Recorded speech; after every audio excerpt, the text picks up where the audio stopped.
Good morning, good afternoon, and or good evening, Free Enterprise fans, and welcome to this table round matchup of EizanTayama versus Dragus.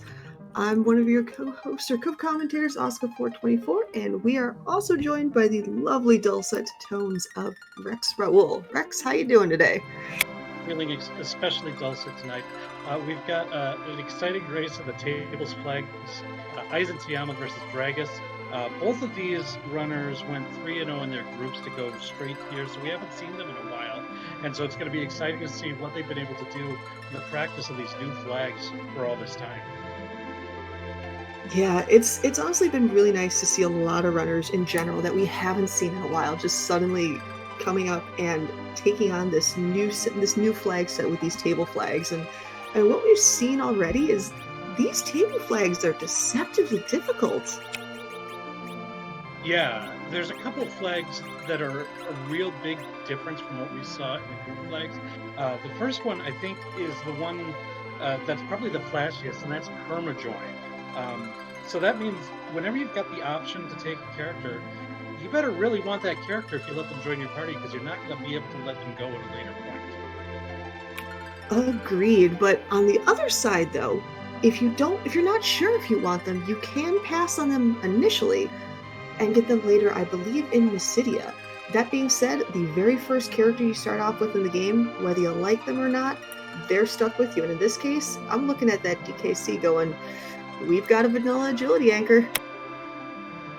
Yeah, this time they're going to be well aware that that's going to be the case going forward, because they see the Dark Knight season here, and they know that they're going to have to do it. They've probably been thinking about it this whole time before. Since they've got the seed to the time the seed starts, they're thinking, how am I going to deal with this agility? Agreed. And especially looking at these objectives, nothing really points us directly to Mount Ordeals, but it's definitely a good place to stop, especially if they also find a Tella. But yeah, those objectives, they pretty much take us everywhere on this map right now. What do you think? Yeah, we've got an underground, we've got an overworld, we got a moon thing, so we're gonna have to go everywhere in order to get there. Um, I would say that completing Mount Ordeals has got to be a priority if you're forced to have Cecil in your party, because Dark Knight Cecil, he's good for a couple of kind of corner case situations if you're able to find his black sword or Deathbringer sword, whichever version of the game you have, because that's a pretty good weapon to deal that instant death um, status, the swoon. But outside of that, his stats are just so low, and he's just not useful anywhere else. Whereas a paladin he's extremely versatile as a paladin. Agreed. And don't forget, though, for those of you that might not know, once Dark Knight Cecil becomes Paladin Cecil, all those levels you might have had when you started off with, that's nice. They're all gone. You're starting at level 1, which would be great for a potential anchor, but I mean, if you're if you happen to find a crystal sword, I don't know if I want to bring a level 1 Cecil to Z.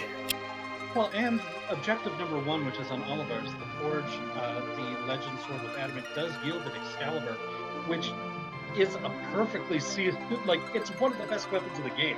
And so if you're able to complete that objective, not having a paladin who can swing it is, kind of unfortunate. One other important thing is, as the shopping flags are a little bit stricter too, we're not going to find sirens anywhere save for possibly that Kokol shop, which is opened up with that objective. Agreed. And looking at how we're starting off, we have a White Mage in Porum and the Hook. So that's a very spicy starting item. Now, both of the runners decide to not take Forum here. And the reason for that is we also have the opportunity, which was not available in the group flags, but is available in this one, to go to Mysidia, and anyone who decided not to join will be there. Once again, if you decide to let them in, they're in there permanently. So I can understand not taking Forum, even though they don't have a White Mage at this time. They'll almost certainly want a White Mage in their party, but if Rosa is available somewhere else, she could probably do everything that Forum can do, and throughout the end game as well. Yeah, agreed. I've run the seeds where I've been forced to bring a Porum with me, and the entire time I'm thinking, I kind of wish I had a Rosa. just so much nicer. Just with the hit points alone, it's enough. Got a couple early chests here in the Watery Pass that both of our runners are going to. Anchoring is not going to be too much of a problem as they find that curse ring, a very nice item to find. A grimoire is going to be something that can really help Dark Knight Cecil take care of some early bosses, even without much help. And to make me happy as a member of the Order of the Spoon, Zoe has given us an early look at an Edward. That being said, the spoon flag is not on in tables anymore, unfortunately, so rightfully so, both of our runners said, you know what, Bard, you can stay out of my party for right now. I think the only sort of situations where you're going to want that Edward is if he's the last character to join and you decide to use him as the anchor, which is not something that you can do in this situation since we're forced to keep Cecil. So that one's out. The other situation is if we end up getting go mode extraordinarily fast, there's some certain strategies that you can use with him. Oh, but more importantly, Dragus in the back door of the Watery Pass finds that black sword, the best weapon for Dark Knight Cecil. Yeah, that's going to make that Cecil so much nicer to have early on. Um, yeah, that's not a spot that you see a lot of people go to, especially without like a Tella or some means of exit. So kudos to Dragus for finding that. But it looks like both Eizan and Dragus are going to Damsian, and we are going to see another character check on Eizan's screen right now. So let's see who that is. And that's that a is good character. Tella. That is probably putting a smile on Eizan's face right now. That is definitely a character you want to see, especially if you want to get like any type of, say, D-money grind or just, yeah, grinding in general. That's, of course, Eizan took him in his party. I think there's not a lot of characters that would warrant the auto inclusion, but Tella is like the superstar in this flag set. I mentioned earlier that sirens are no longer available. That means like the premier grind is probably that D machine grind, which you do need Tella for. And so, because he's the only one who will learn weak without having to grind up to end game levels in order to do it.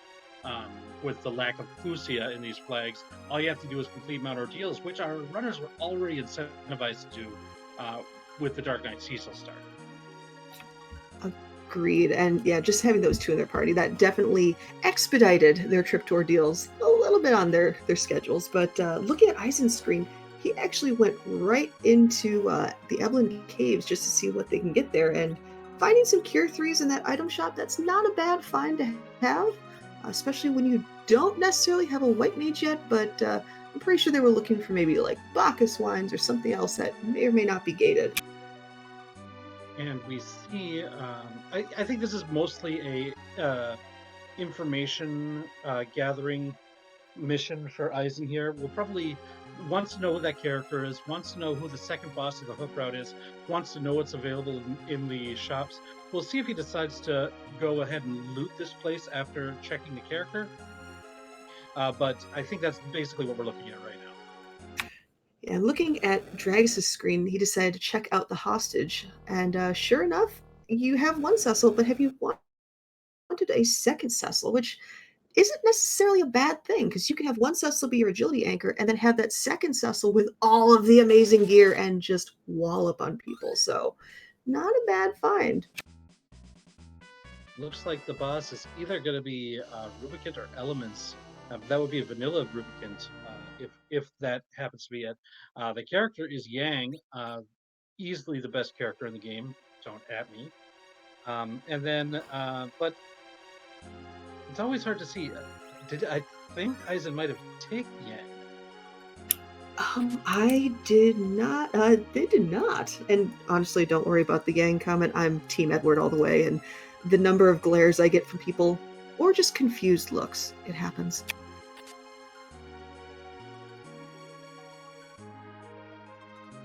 So on Dragus' screen, we are heading into the Antlion boss, and as it turns out, that is going to be.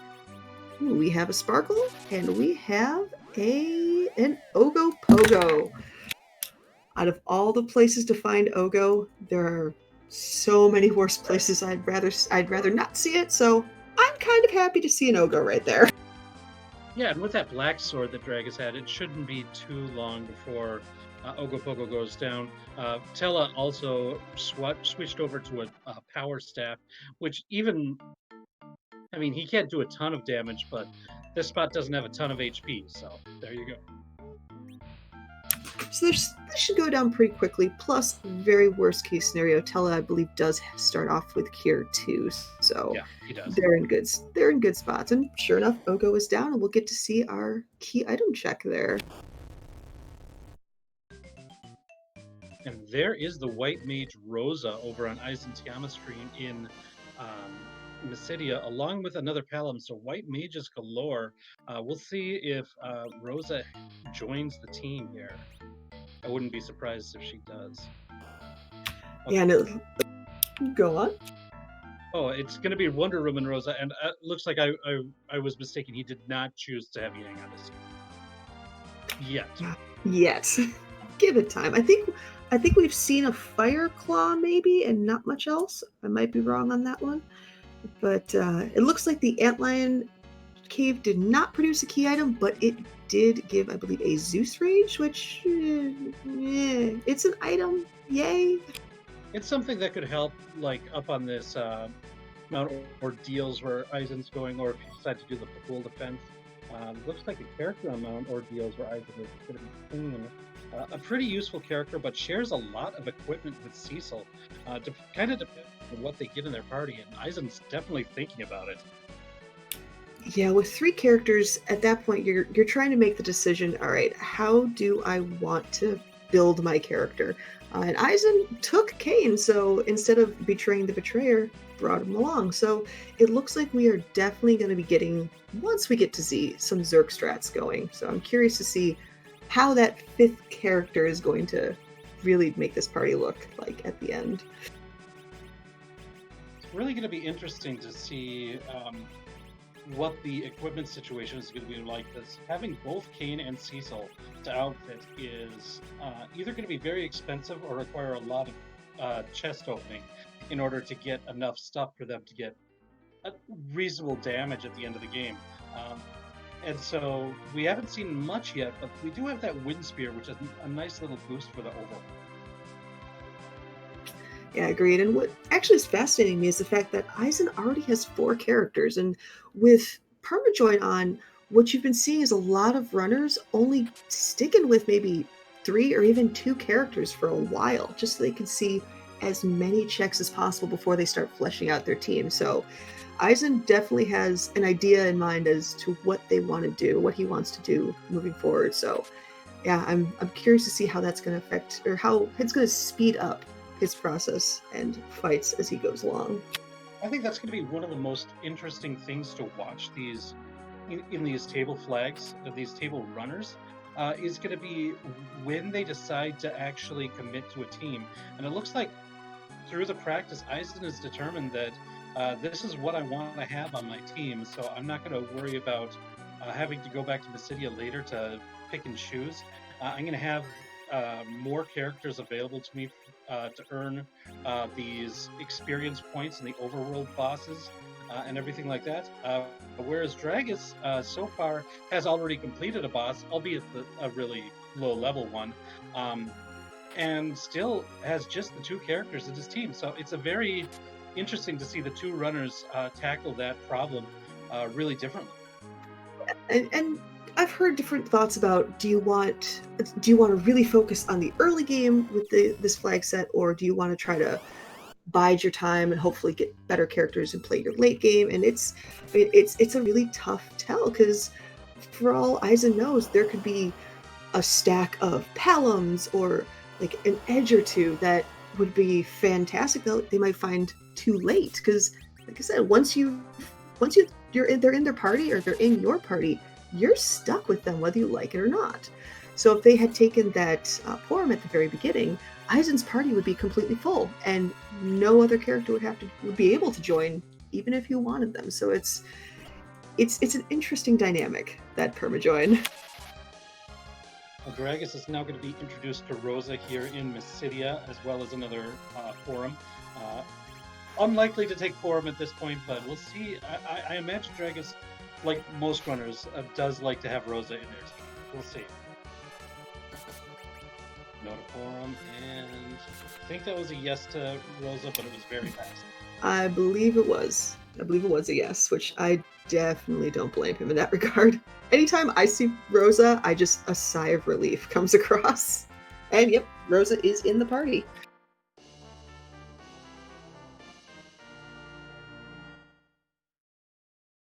And I've said it before, but this Wonder Woman palette for Rosa is my absolute favorite of all the Fab palettes in all of Free Enterprise. Not just for Rosa, but all around. That's my favorite. Yeah, I am a big fan of that one. I love the Rinoa palette for Rydia, but at the same time, as soon as I saw this Rosa one, I was just like, yes, thank you, Scala. This is fantastic. Looks like Eizan is now heading over to Kabul. We might get a peek at the Kabul defense up there. And I believe Dragus is climbing Mount Ordeals. So he's going to get that Kane option. We're going to see if he's going to make the same decision that Eizan made and keep Kane, and see if he ponders it as much as Eizan did as well.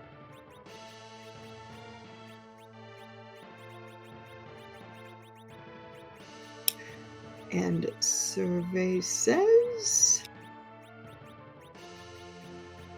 That's a big no. Again, being a little bit more conservative with the characters that as Dragus has been so far in this seed, decides not to take the Dragoon at this point. Might be waiting to see if there's gear, or might just want to go a different route altogether and prefers not to have the beaters like Kane on the team. And I think I saw that correctly, but Eisen just sold the Wind Spear. I don't know what Eisen has to replace it, but I'm a little surprised.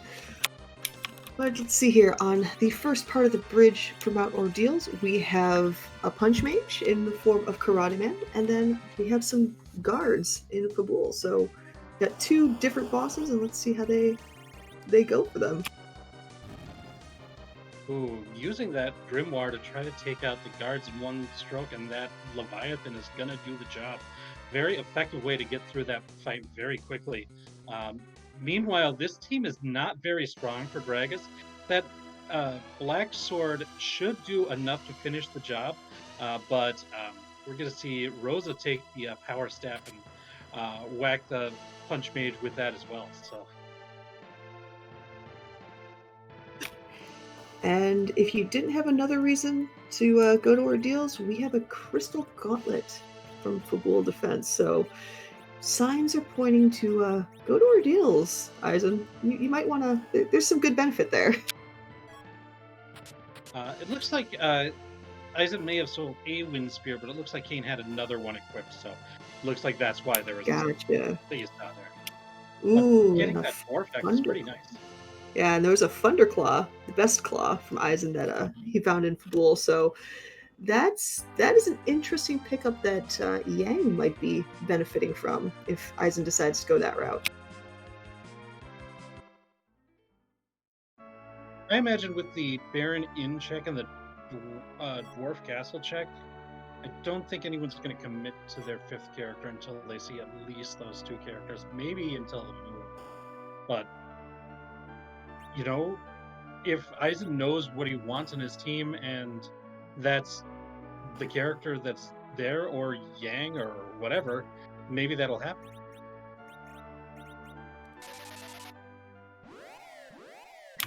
And I missed if Dragus either reset or beat Yang. He beat Yang. I missed those Magus Sisters in the second spot on Mount Ordeals, I think, are going to be a bit tough. Yeah, that's going to be a rough one. Deceptively difficult. The sisters are in this spot. I'm not sure if Rosa has picked up anything, but we're going to go to the Grimoires here. Yeah, that's Eisen won't have that in his wheelhouse because he already used that. It does get rid of one of the sisters, which is a good start. Yeah, now, unfortunately, though, he is under the gun to try to defeat the other two sisters. Otherwise, that first one Mindy's going to come right back and help deal with it all over again. Though to answer Ground Flyer in chat, I don't think anyone has checked the required in spot. I could be wrong though. I don't believe either of the runners entered Baron yet. They both went straight to the Watery Pass. Gotcha. And thankfully, Dragus was able to defeat those Magus Sisters. So we'll get to see another key item coming out of Mount Ordeals shortly. That was real smart use of those consumable items. Get through what could have been a very tough fight. Absolutely. And quick shout out to our behind the scenes awesomeness in the form of Zoe Vermillion. If you have any anger or rage or compliments, please send them to Zoe. And Ground Flyer, who is pushing the buttons, albeit slowly. We're slowly getting some buttons to check. I guess quick with the finger, but I think that was a sand ruby. Oh, absolutely a sand ruby and another character check.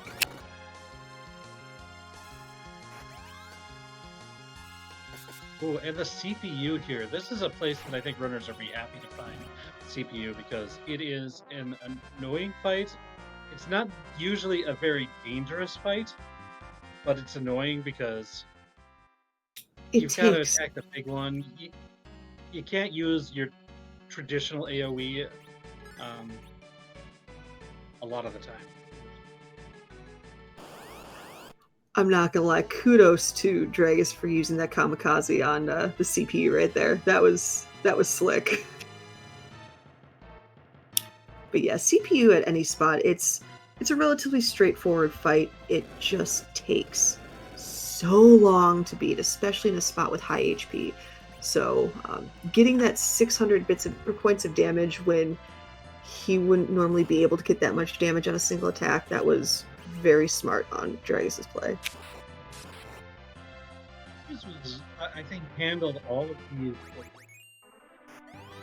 making use of what he's got because this team that he's got assembled right now has very low firepower. That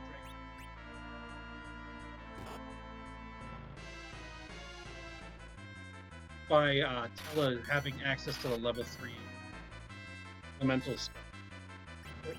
Squad offensively is a lot stronger now that they can.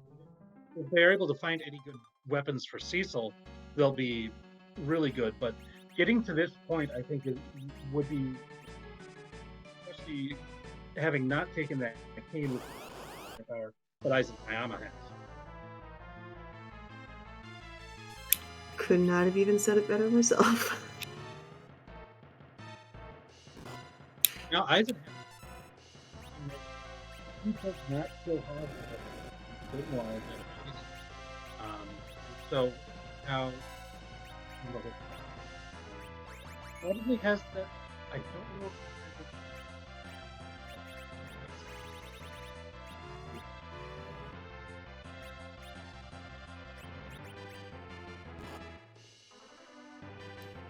Let's see here.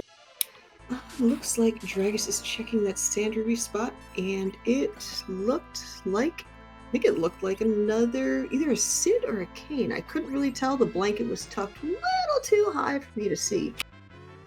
Well, you got to get cozy if you've got desert fever. Right?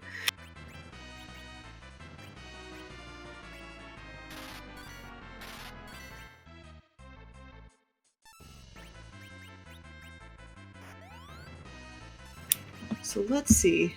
There's not too many spots that Dragus can check before they have to kind of commit to that hook route. So I think maybe Mist Cave to see possibly Demist with Wool Defense, which we know is, well, kind of a dud aside from that Crystal Gauntlet. But yeah, it's looking like a hook route, Rex. What do you think about that? I love me a hook route, even like when I'm the one doing the races. Like actually playing in them, I just love the hook route. I think it's the more fun sort of race that we get to see because you're posed with this challenge right in the middle of the seed that you're going to have to overcome. In this case, we know it's either going to be Rubicon or Elements, and so just figuring out how to maneuver to get your team to where it does to get there. And that's long before you have to get to Threemus, so it's a different challenge that you're faced at a different point of the game. I really love it. Agreed. And no ground flyer. Apparently, my brain keeps fading Baron in, which is also a key item check. So that hasn't been checked yet. But I think a few of the runners that have run my seeds recently, if they see a hook route, they probably are cursing my name somewhere because the hook route, it can be pretty easy, or it could be downright brutal based on the characters you have in your party and the bosses you find. So it's, you never know going into it. Looks like those Magus Sisters, without the consumable items that Dragus had, were a bit too much for him. So he is walking down the tower, or the mountain, and still has a Dark Knight in tow. Meanwhile, Dragus was having a bit more problems because he didn't have the consumable items that Eizan had for this fight, but got one of the guards down. We'll see if he can take down this other one. It looks like the power staff berserked it, so no more counters, but able to get it done. That gives 12 levels to Cecil. He's getting a bit more beefed up now. Completely so. Let's see. Oh, and it looks like we are. No, we're going to Baron. We're going the wrong way, Eizan. Go to the right. Let's see who's there. Might also be looking for more consumable items as well. We see a lot of looting from Eizan right now. True, true. Ooh, that is a light sword in a chest in Baron. That's a pretty good weapon for Paladin. Yeah. It's unfortunate that Eizan has not completed Ordeals yet, so that's rough. Yeah, and I don't know if Dragus is going to have the same urge to be looting there.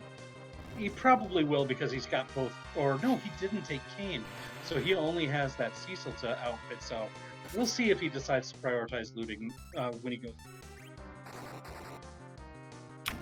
Agreed. And unlike the Magus Sisters, this fight is a little bit easier, especially with that officer gone. Those soldiers are going to get very confused, and well, they're going to help our party take themselves out.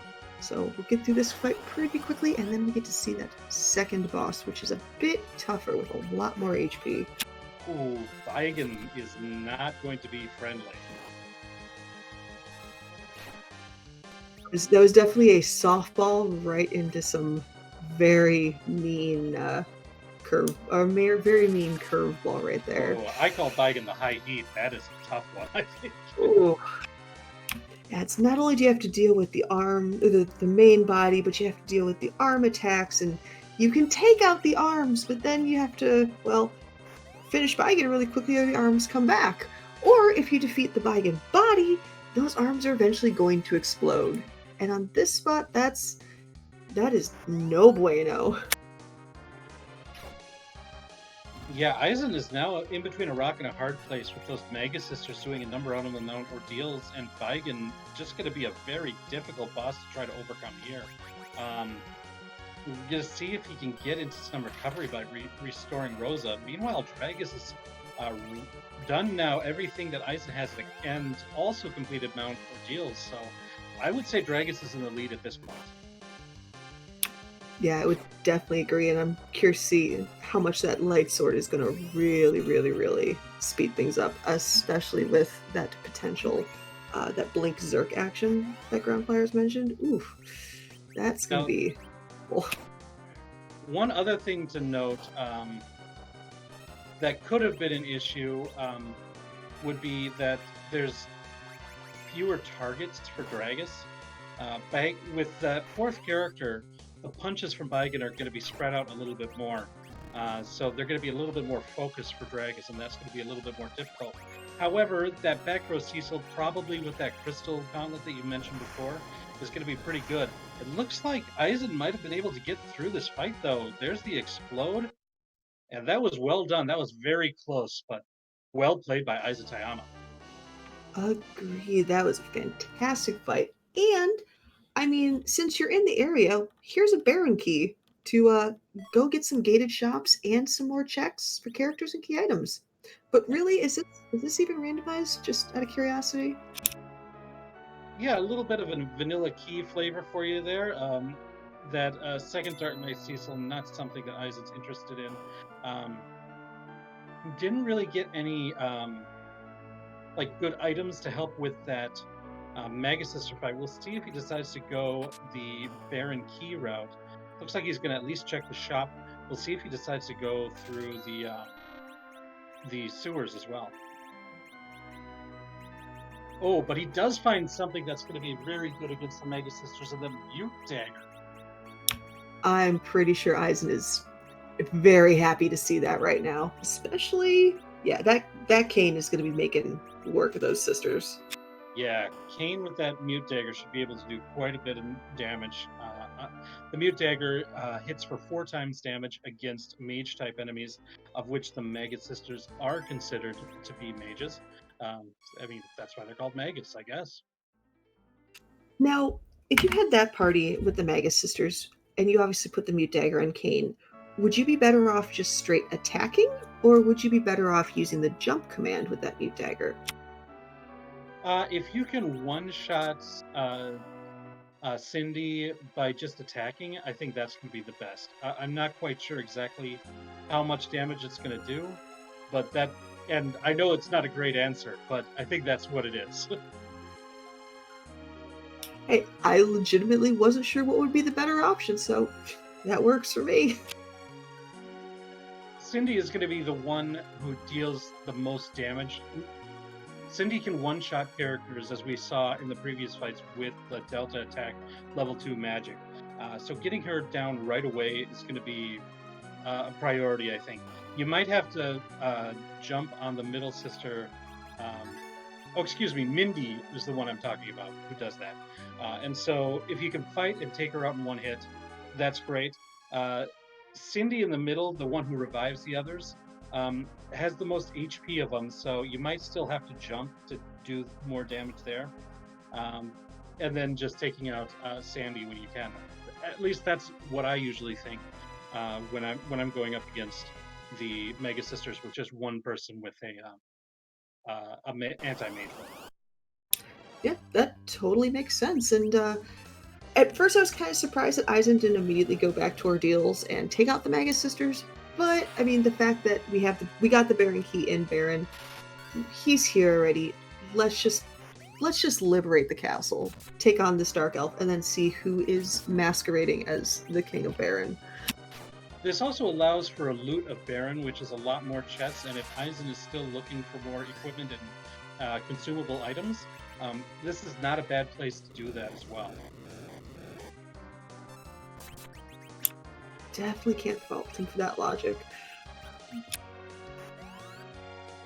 And also, our runners knew that this fight was going to be Dark Elf.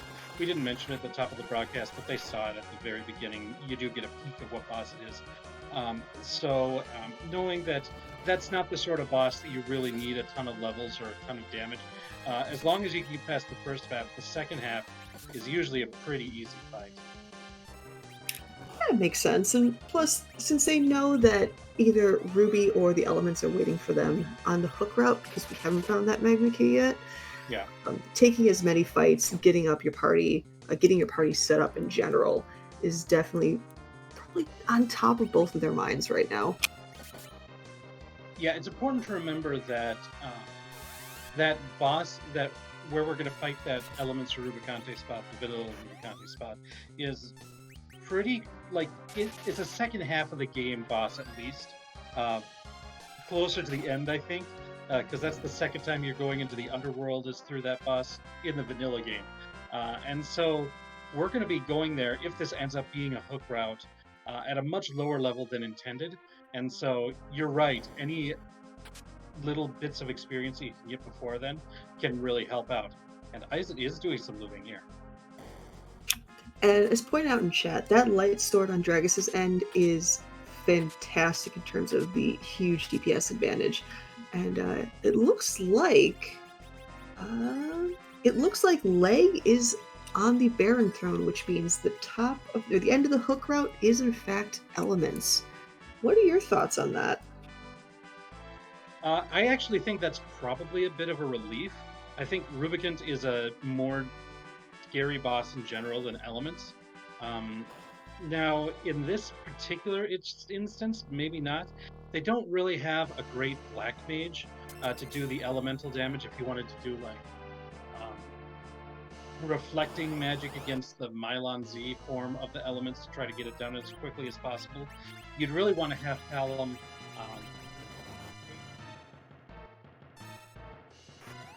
would be the one to have level 2 elemental spells at that point. You could do it with Tella, but his stats are so low. But if you transform him into the Rubicon spot at the elements, you're going to see those fire threes of those that all hit glare.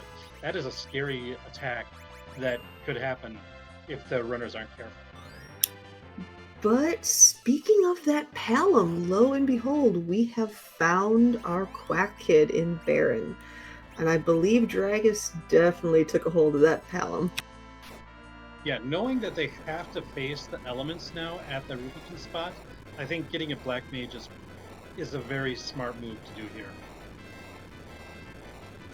And given Eizan's very melee heavy party, I'm curious to see what he's going to do with that Palom. Is he going to take him and maybe do some hybrid strats against Z, or is he going to say no to Quack today?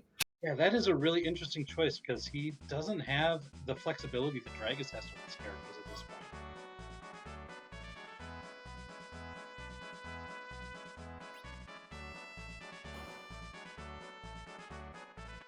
And once again, Eizan thinking over it, I think that was a yes. I think that was. Yeah, I definitely cannot fault that logic there. And poor Groundflower, our tracker, is chomping at the bit to get some items pushed, but is getting denied every single time. You know where you can send your tomatoes to, Groundflower. Yeah, Zoe being kind to the people watching as we get to see more free enterprises for not finding key items, but being less kind to Groundflyer, who really wants to punch buttons. But I think with that means the hook route is pretty much sealed in. So yeah, other than a wild D-mist being found somewhere. Looks like Dragus still on the character hunt a little bit. Decides doesn't want second Cecil, but Eizan, I think, peeked this earlier. Decides, well, he's got a full party though. Maybe he just wants to do this to get the level 2 magic on Palom, and then we'll complete Mount Ordeals and have the extra magic firepower for the Magus Sisters fight. Yeah, that sounds pretty reasonable.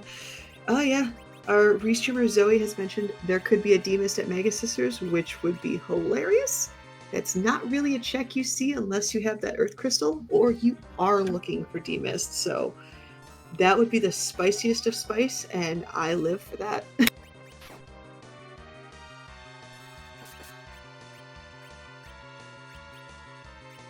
But it does look like Dragus is accepting his fate, and he's going the hook route.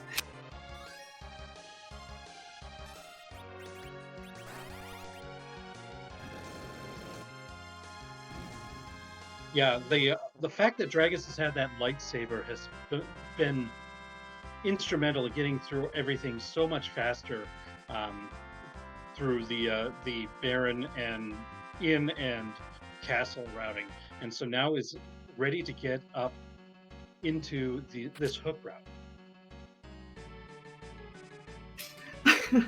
I'm kind of glad my mic is on push to talk because seeing Piggy Rosa cheering on Eizan's screen makes me so happy. The cheering pigs are the best. It's the swooned pig is also fantastic, but there's just something about a very happy piggy that I love. I think this might be the only chest that Dragus opened in the cave, and it's the Staleman chest. I guess that's lucky, unlucky. We'll see. Question mark. Oh, definitely an unlucky with that reset.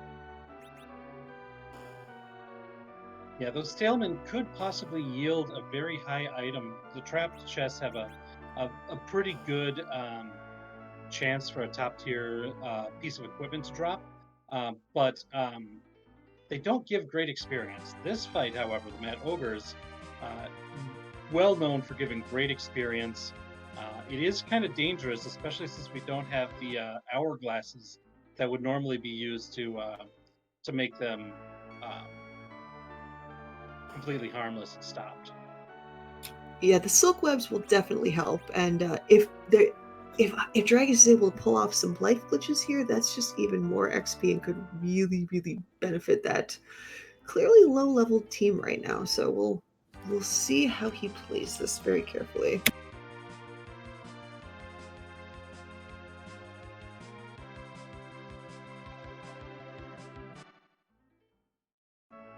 Dragus charging up a stone. I don't think I've ever tried that on them. I don't know if they're susceptible to stone. I'm not quite sure on that either. That Cecil looks like at this point just wants to get out of this because these Mad Ogres are going to town on Dragus' team.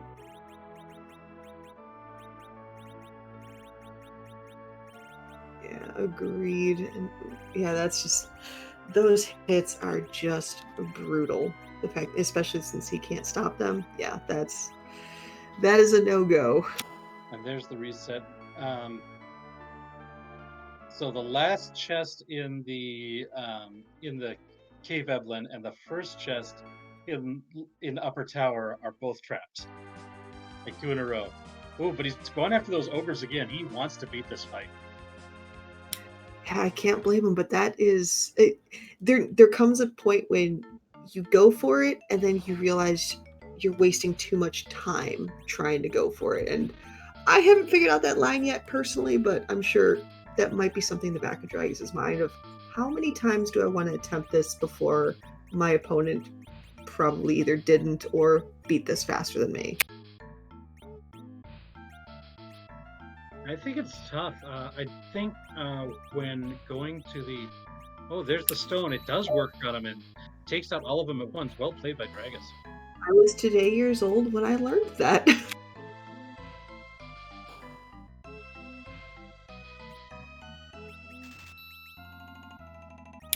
Yeah, getting a ribbon out of that chest, that is a fantastic piece of armor to see for any character.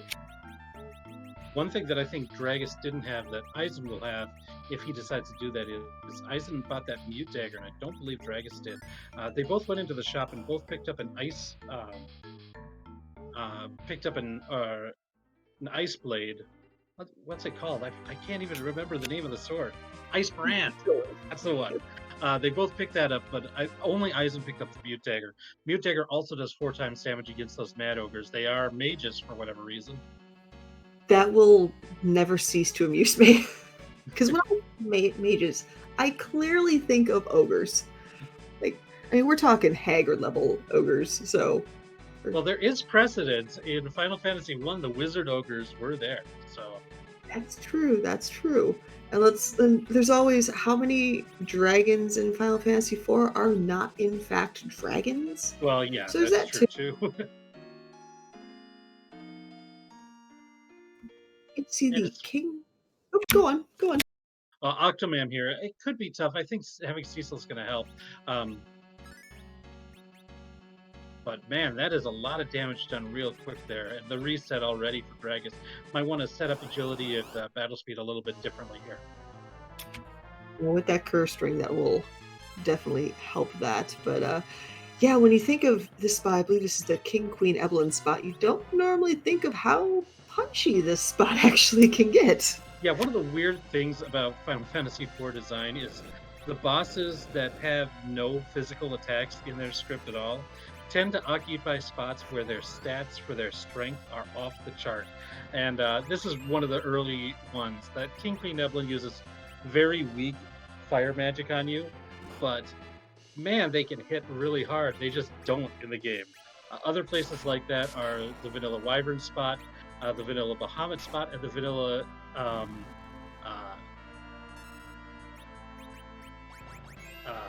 Leviathan spot.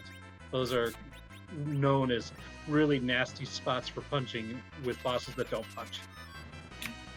Agreed. And plus, with Octomam here, Octomam starts off really, really fast, and as you slowly chip away the HP, Octo slowly loses tentacles and becomes slower. So the first part of this fight, I mean, you can see it right there, just the constant walloping of those attacks to the party. So it's gonna be tough to keep Cecil as topped off on HP as possible until they can eventually slow down Octo. Getting in enough hits to slow him down before Octomam destroys you is going to be the key. That blink is going to help a lot because that's going to prevent a couple of hits as we're doing a cover strategy with Cecil in the back row. That's going to help a lot. The rough side is that lightsaber that Dragus is using. Octomam is actually resistant to the light element. Ooh, that is rough then. And actually, looking at Eizen's screen really quickly, I see a lot of muted people and one sister left. So hopefully, Eisen will be able to take out Mindy before her two sisters show back up. Fingers crossed. Well, Mindy doesn't revive; only Cindy does. Oh, got it. So you're fine if you've defeated that, and that jump was enough to take out Cindy.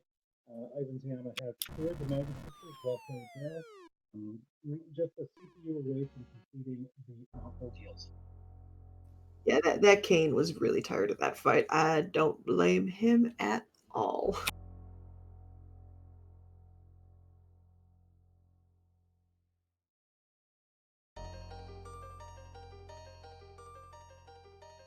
This has been a long fight, but I think this has been a very smart,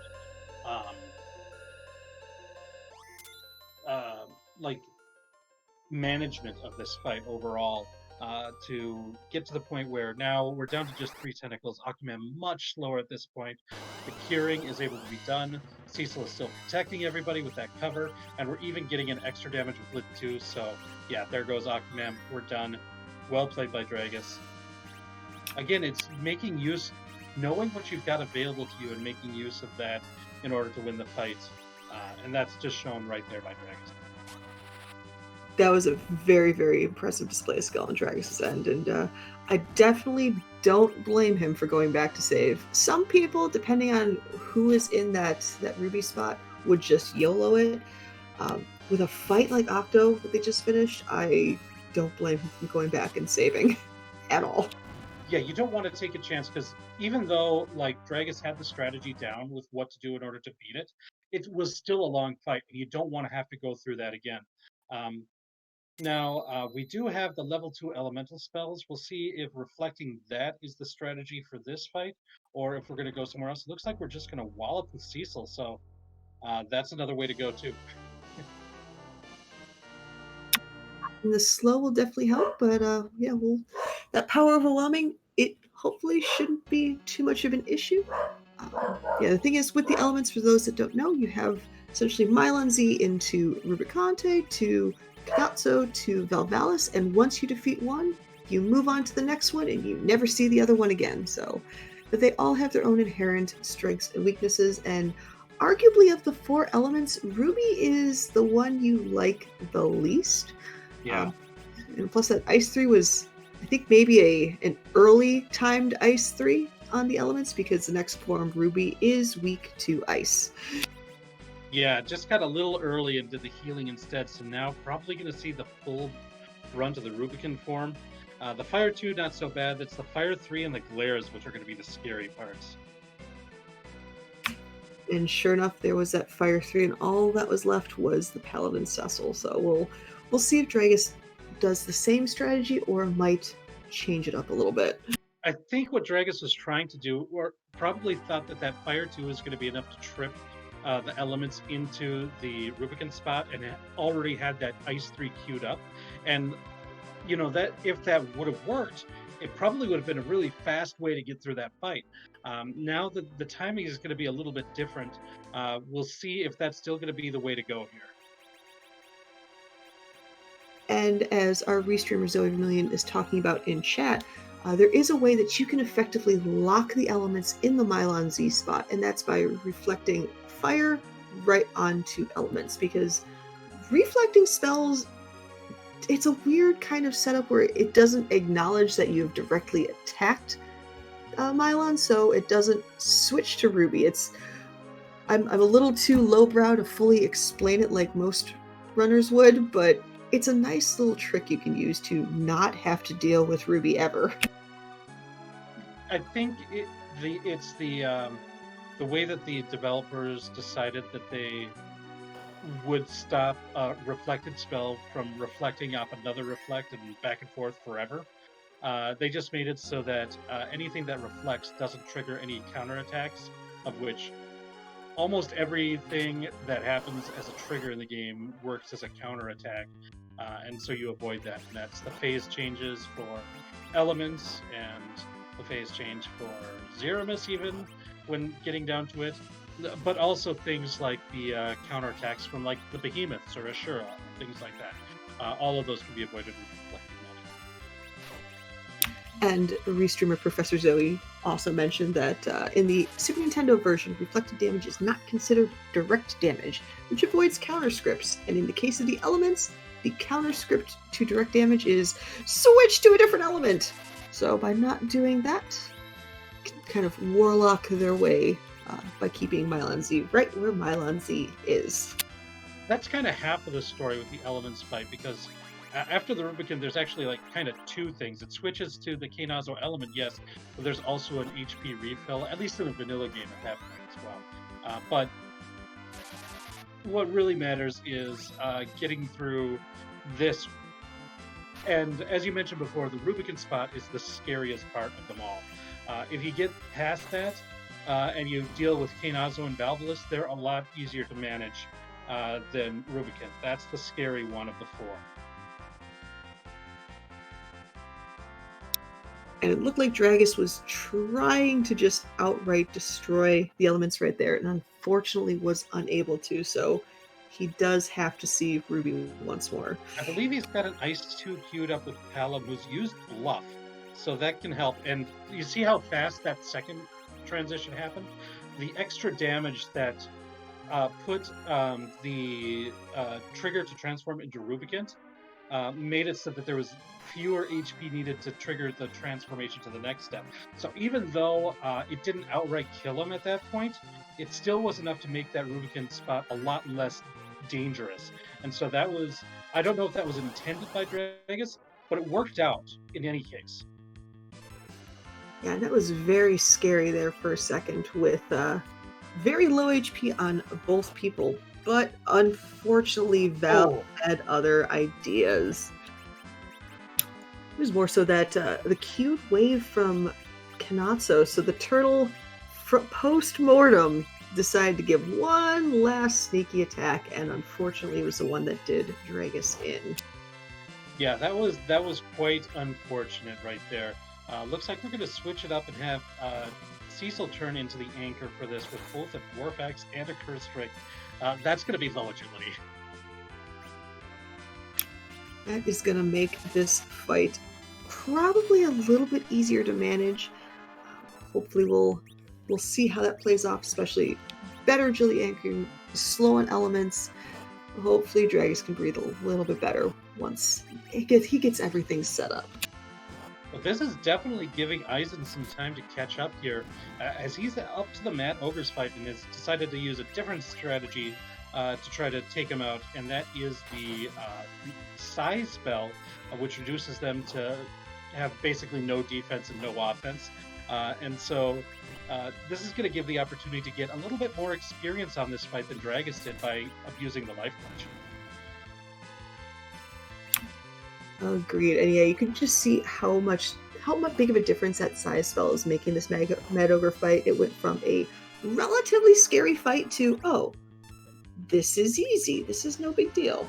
So we're going to see a little bit of a stronger party once we get to those same hook route fights.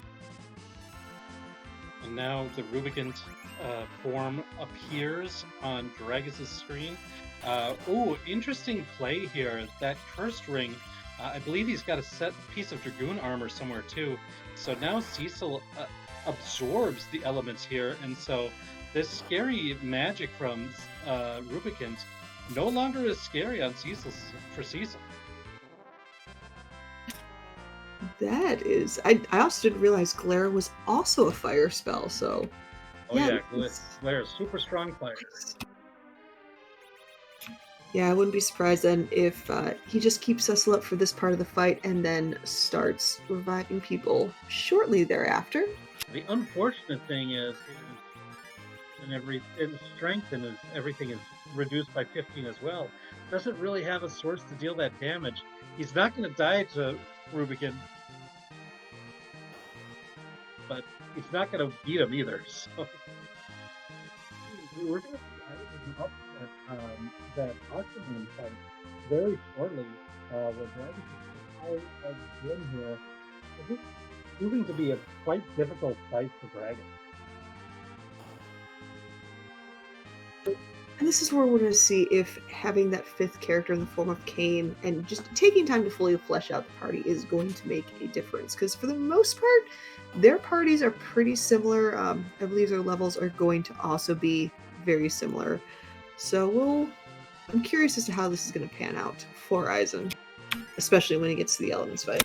I believe Eizan has better levels on most of his characters, but lower levels on Cecil because of when they did Ordeals different. Yeah, and just looking at the HP difference on the menu screen on Eizan's side and Dragis's 1,000 point Cecil. Yeah, there's going to be a difference there for sure. So cover strat Cecils, we'll see.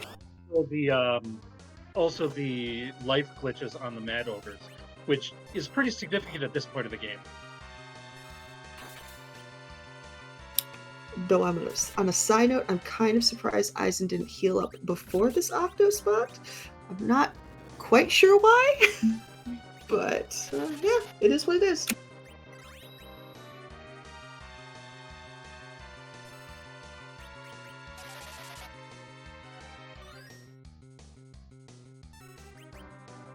And so we've got these two fights going on, and that element's proving to continue to be a pain for dragons, even here in this Mylan Z form. And using Psych against an undead creature, not really going to help you out there. Only one MP, but it was taken from Tella and given to Mylan Z.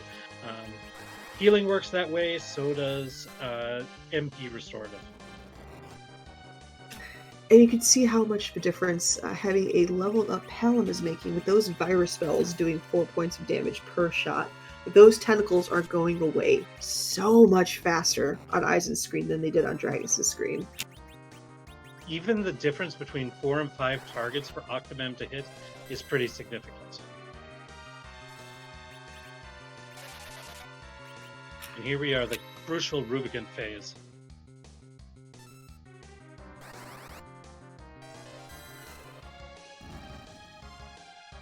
Here comes the Ice Tour. Is that going to be enough to throw into? That was enough to do it all. Yeah, no HP refill this time. Fantastic job on Dragus' screen. Unfortunately, that was a lot of time lost. So any lead that Dragus had might have just evaporated almost entirely. It's pretty close. Eizan, that level advantage that we were talking about just shortly ago could make it so that this fight isn't as scary for him as it was for Dragus. But we'll see if he's able to get through this quickly, this fight that was quite difficult for Dragus, then we could see a real close match here. If it gives him trouble, that'll give Dragus plenty of time to start doing the Underworld checks. Agreed. And the biggest question, especially anytime you have a pan objective, is do you fade Sheila 1 until you get the pan? Or do you take the chance and say, hey, maybe Sheila's got some vanilla in form of that pan? So I'm curious to see what Dragus does eventually. There's plenty of other checks they can check out. Like you have the Watery and Fae March, you have Dwarf Castle, Keyless Tower, but I'm curious to see how they're going to approach that pan check. One thing that's got to be weighing on the mind is if Sheila 1 has the pan, which is a vanilla pan, That's kind of the worst case situation because the runners might be trying to wait until they have the pan because they know they need to do it at some point. At some point, they're going to have to go ahead and bite the bullet and go there, but they're going to hope to find the pan beforehand. I imagine the freebie chest here and Dwarf Castle will probably be checked beforehand. We'll see if they decide to do Keyless Tower before that too. I wouldn't be too shocked either way. I mean, that Hourglass 2 is nice to have, but not nice to see in that freebie chest. Yeah, still very light on key items overall. Yeah, sorry about that, Ground Flyer. Probably all on the moon, right? I'm not opposed to that at all.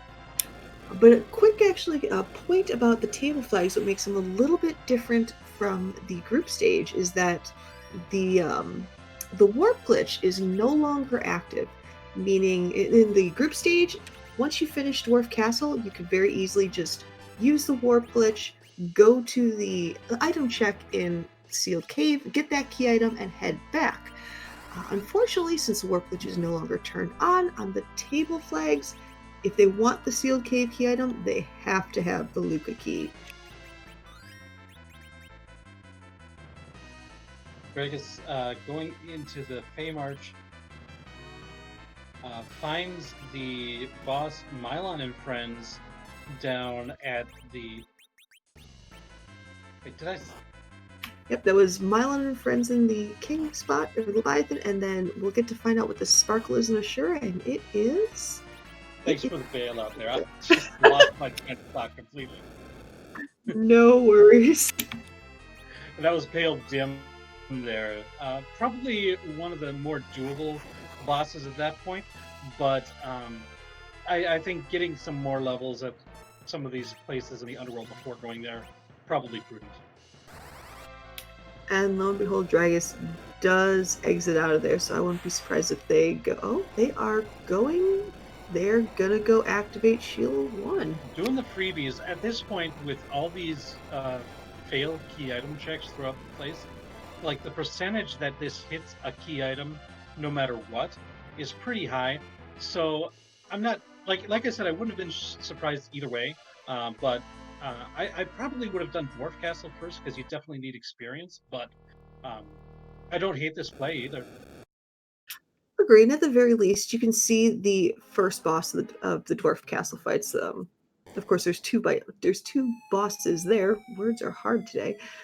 But yeah, I completely agree with that logic. We've had Ground Flyer's been pretty bored on the tracking thing, so yeah, I don't blame him for checking that pan or that Sheila 1 check first. Yes, vanilla pan, yes. And then Eizan has defeated the elements. Those extra levels, and Kane and the party seems to have helped quite a bit. Did not have nearly the trouble with that fight as Dragus did. And both of our runners now underground. Dragus is just a couple of pre-checks ahead of Eizan at this point. But it's very close at this point in time. Yeah, it's really because we haven't found the key items we need. I mean, Wake Yang with the pan, obviously we need the pan. The Vanilla White Spear Altar, we need a Darkness Crystal, and they've already taken care of the Baronin. The Forge, you need the Legend Sword and the Adamant Rock. So, I mean, yeah, we need key items. And the fact that we don't know where they are yet gives a lot of options on the table. And finding something like the Darkness Crystal, I think, is going to be the hugest thing in this seed. Our runners have been sitting on Tella, and I'm sure they want to grind at this point. Agreed. And speaking of the lack of a warp glitch in the table flags, Dragus has found a key item in the form of the Luca key. So the nice thing is that does create a grind option, a desperate grind option, but a grind option nonetheless in those trap doors. And having Tella that can produce a wall would help in that regard. So if Dragus wants some quick levels, he could try that route. That might depend on how difficult the bosses in the Dwarf Castle end up being. We do also have that Pale Dim, which might be able to be done without a whole lot more help. Might feel a little bit more comfortable with a few more levels, but I think that's doable. The Mylon and Friends is probably less scary than Mylon Z would be in that spot. So there's still options for our runners at this point. I don't think they're going to have to go to doors, but you're right. That is available if they decide to want. And I don't think Dragus realizes that that cave just to the left of Dwarf Castle happens to have a full HP MP refresh by using that cabin outside Dwarf Castle. Well, I think the cabin is still a little bit faster than both of the. Like you'd have to do 4 more airship up and downs. I think it's close. And it looks like, no, the King of Dwarf Castle, we didn't see you playing with your dolls again. We have Cal Cabrera here. Yeah, a little bit more vanilla action for everybody as the dolls come in. We did find that Hourglass 2 in the Fae March. We'll see if we decide to burn it here, or if we just decide to go through all of them, because I don't think we've got Quake on Palom quite yet. Yeah, at that HP level, I don't think so either. Oh, and it looks like Eizan is either getting some info or will be check. Oh yeah, definitely getting some info on that Pale Dim. At least that 1 HP on everybody there. Might be able to recover and actually do this if we can get Cecil healed quick enough. Because him covering everybody, and he's not taking a whole lot of damage there in the back row. That is a very good point. And sure enough, it looks like Eizan is actually going to be taking this fight on, so kudos to that. Yeah, once everybody's up, they'll be able to berserk up the Cecil, keep him healed. He'll protect everybody else. Yeah, I think he'll be able to do it. You'll want to hit the virus on the Pale Dim for the HP leak as well. Smart play. And unfortunately on Dragus' screen, we do get to see that big doll, because we have the 3 blue and 3 red dolls at the beginning.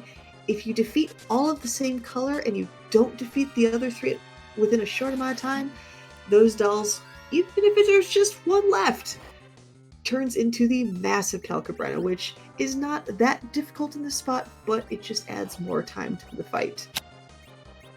For this particular setup of squad, that's actually probably easier than trying to defeat the 6 dolls in the quote-unquote proper way. So just able to concentrate onto 1 enemy is what this team can do really well right now. Getting rewarded with the second fight being a free one, don't have to worry about that. We're going to get another character check. We've got a Sid. I don't imagine either of our teams are going to want a Sid at this point. And sure enough, Dragus did say no to that. Honestly, out of all the spots I would see King Queen Evelyn, this is not necessarily one I would want to see it in, just because I believe this is a low HP spot, being the Golbez fight in vanilla. But on the bright side, Palom does have Quake now, so we do have an online Quack kit on Dragus' screen. Yeah, that's going to be really good. That's going to help for example, this fight that EizanTayama's in. Quake is a very effective way to do damage against Pale Dim. You don't want to rely on elemental damage because Pale Dim absorbs all that. You don't want to rely on summons because Pale Dim counters that. But Virus and Quake, non-elemental attacks, are generally pretty good against Pale Dim. Now, does the Light Sword also get a weakness against Pale Dim, or is that kind of exempt as well? I don't think it gets any bonus anyways. Pale Dim isn't weak against holy damage, and I don't believe the Light Sword deals any extra damage against dragons. So makes sense. And with Dragus done with Dwarf Castle, we get to find out that key item check, which is another White Spear. Or no, we've seen Wind Spears. We haven't seen White Spears yet. So that is a lack of key item again. Zoe, I am loving this seed.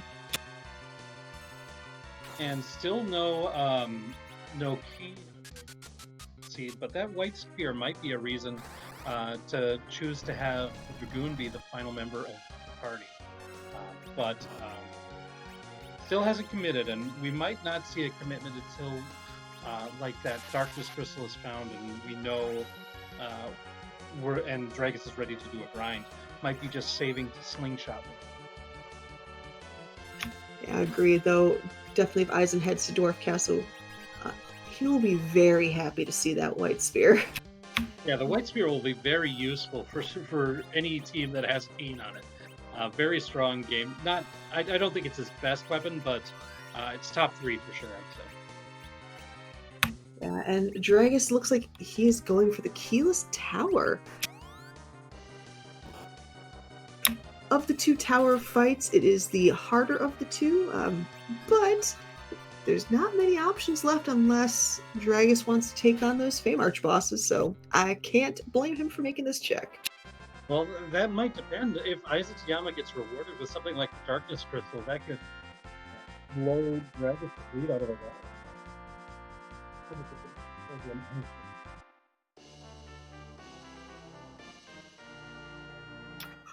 Ooh, and we have an objective in the form of the pan, so Pale Dim definitely required for this seed. That's pretty good for Eisen there, so that gamble really paid off.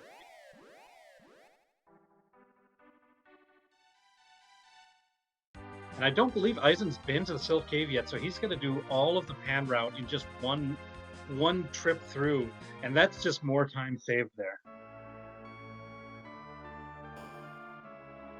And of course, Eisen, hopefully being the runner of the people, will be checking our fabled job dwarf while Dragus is showing us another sparkle, this time at the top of tower, or the lower babble. Either way, Dr. Luge has been replaced by a plague. This is a pretty high HP spot here. Certainly, like, I don't think most of the units are super scary here. Eisen could be with if things go wrong, but with that curse string that they have, even a Wyvern I don't think would be too tough. Plague is kind of interesting here. As long as we can get the revives up, we should be good. And I did miss that job dwarf check. What was that, chat?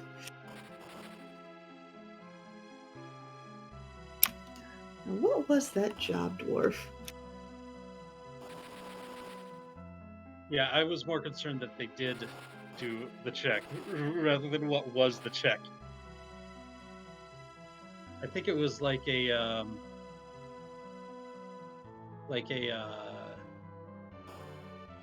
some kind of specialist. Fair enough.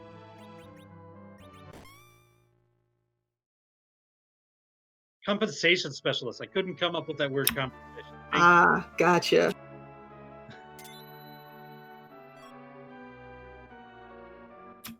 Let's see here, now that the pan has been, or Yang has been thwacked with the pan, we have ourselves a coffin. So that's a nice item to have against a non-boss that you just don't want to deal with.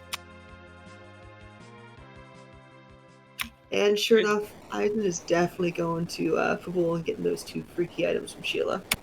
Did Dragus reset out of the plague fight? I believe so, and they are tackling that sealed cave, and yep, they're not doing door grinds right now, but if nothing else, they might be wanting to see what that key item is in Luca, or in the sealed cave.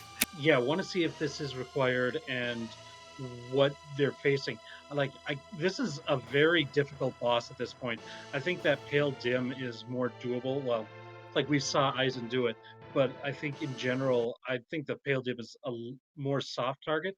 But Dragus might just want to get that information at this point in time as well.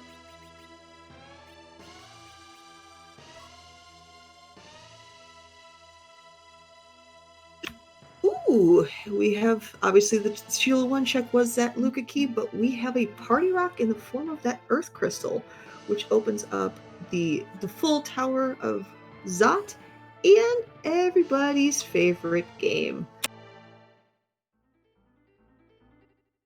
Yeah, I'm not sure Eisen's going to be... Ooh. Oh, do you see what I see I there? see what you see there. That, my friends, is a crystal sword, and I wouldn't be surprised if Dragon's going to be walking that out if possible. There are some scary bosses here, but Water Hag is not one of them. That is free as free can be in this spot. I'm sure Dragus is very, very happy to see that.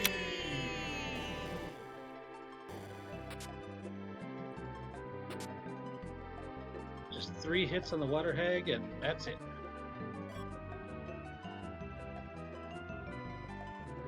And of course, and the sound clip is playing. We get to see that fantastic that treasury. So, chat, keep your eyes open and let's see what great or terrible items that treasury holds for us.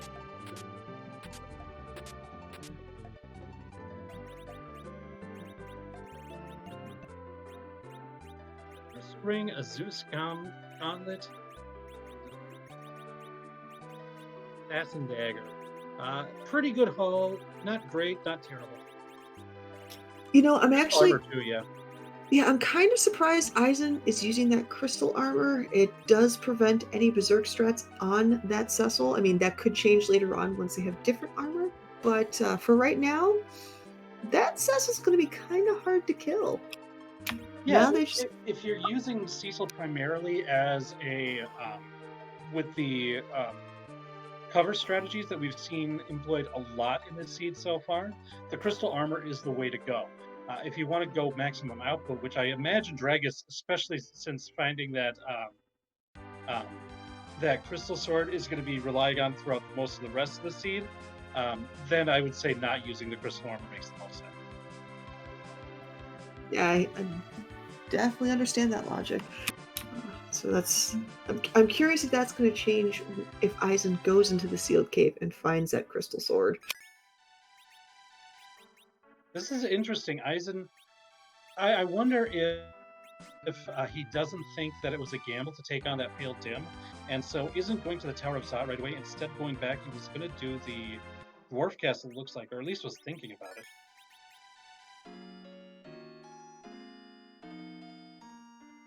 Yep, and it looks like they are going to be checking out that Dwarf Castle. Meanwhile, Dragus heading back to the Fae March, probably going to take that pale dim. That shouldn't be too difficult, especially with the crystal sword in tow now. Might see if he wants to take on the Mylon and Friends fight down here as well. He's got a lot more firepower now than he did before. Yeah, that should... I could see them going pale dim and then sticking around for Mylon at that point. Yeah, it's hard to say no to certain fights when you have a crystal sword Cecil. Yeah. Especially one that can take a heckin' beating like Dragus's can. And Marilyn, no, the crystal sword was actually in the sealed cave. So that Luca key is paying off massively for Dragus. Yeah, this fight is kind of unfair for Pale Dim. Pale Dim just doesn't have a chance here.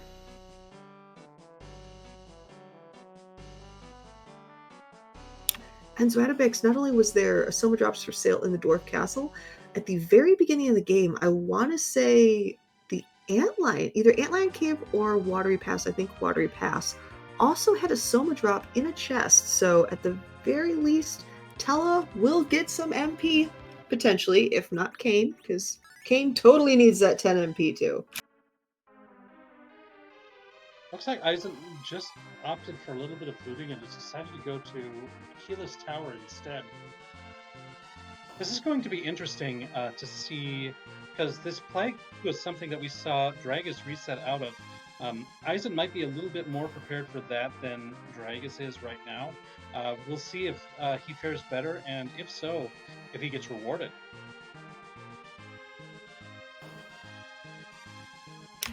And I wonder, by the same thought, is now that Dragus has that crystal sword, Is he going to be heading back to the top of tower anytime soon? Or is he going to try to take on both of these Fae March fights and possibly hope for a tower key so he can make both checks at the same time? Yeah, that's a really interesting question. When you decide to, like, you take a wipe at the boss and you decide, I'm not going to try again. When do you go back there? Like, in this case, do you wait for tower key, or do you wait until you just feel like you've got enough firepower to take down the plague? It's an interesting question. We'll see what Dragus decides. Yeah, because still, the biggest question we still have is where is the darkness crystal? I mean, not only is there an objective up there, but we still don't have a way to go fight Z. And you need either the darkness crystal or the pass to get there.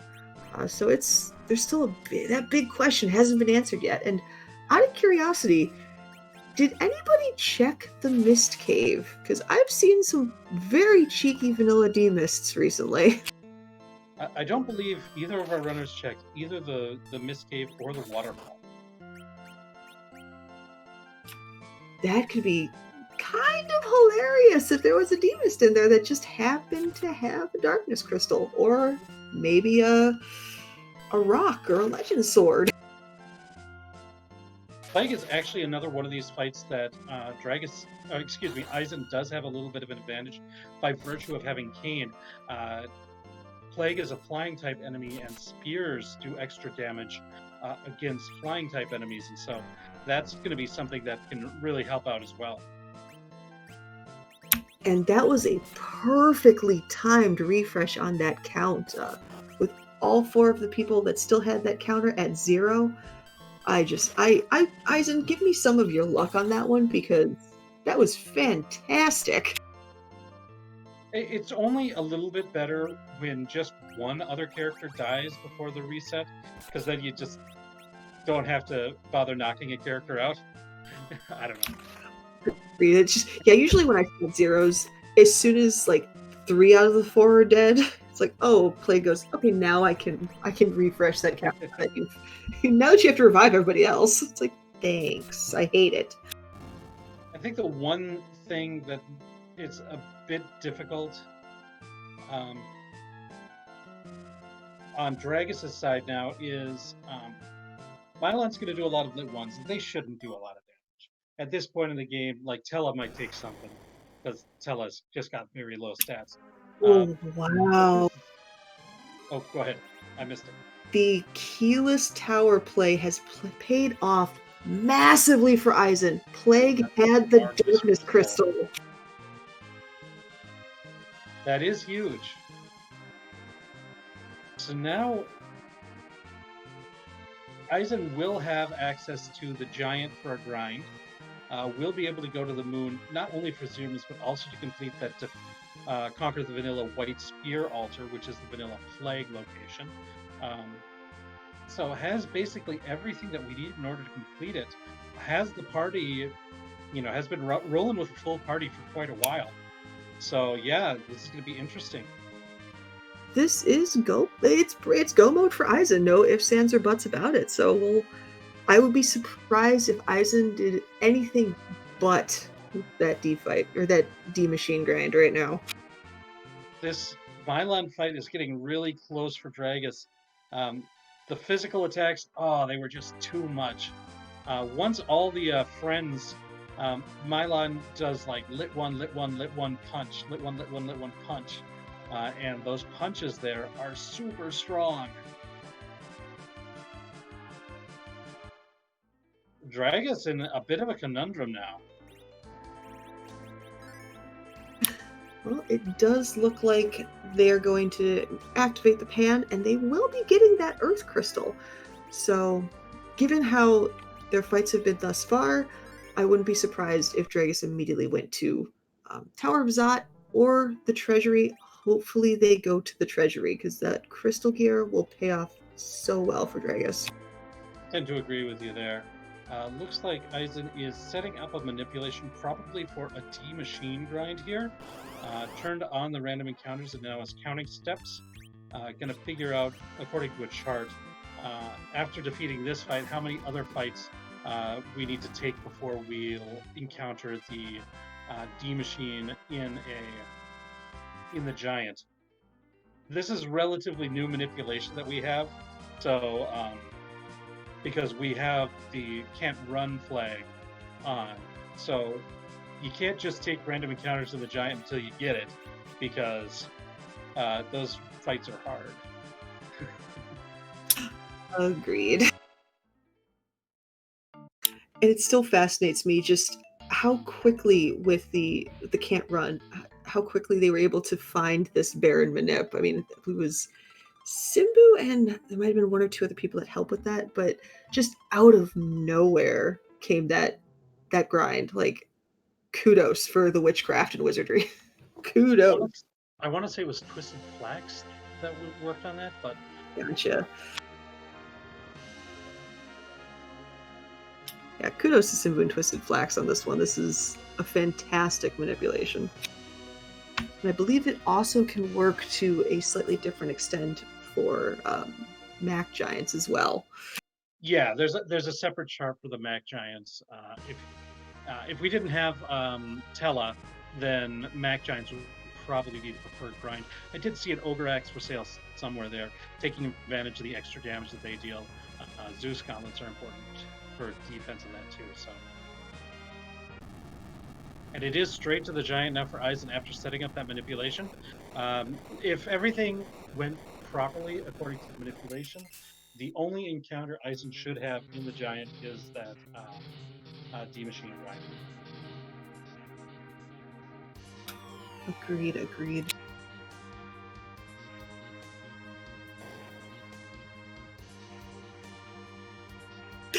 Moonblaze in chat going CPU grind chart win. That just sounds. The CPU is a boring fight in and of itself. I don't want to see a CPU grind. That's a torture right there.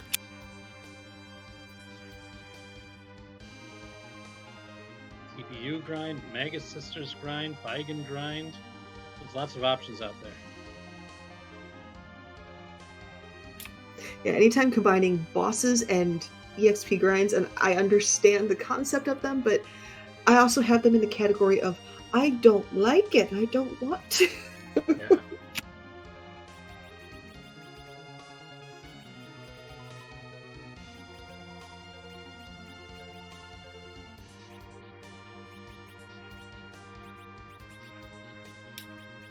And it does look like Dragus is, I believe, on the Tower of Zot. So, Yep. So, we'll hopefully see. Well, we'll get to see a character check for sure, 2 character checks, and then a hopefully good key item. Otherwise, this could be disastrous for Dragus.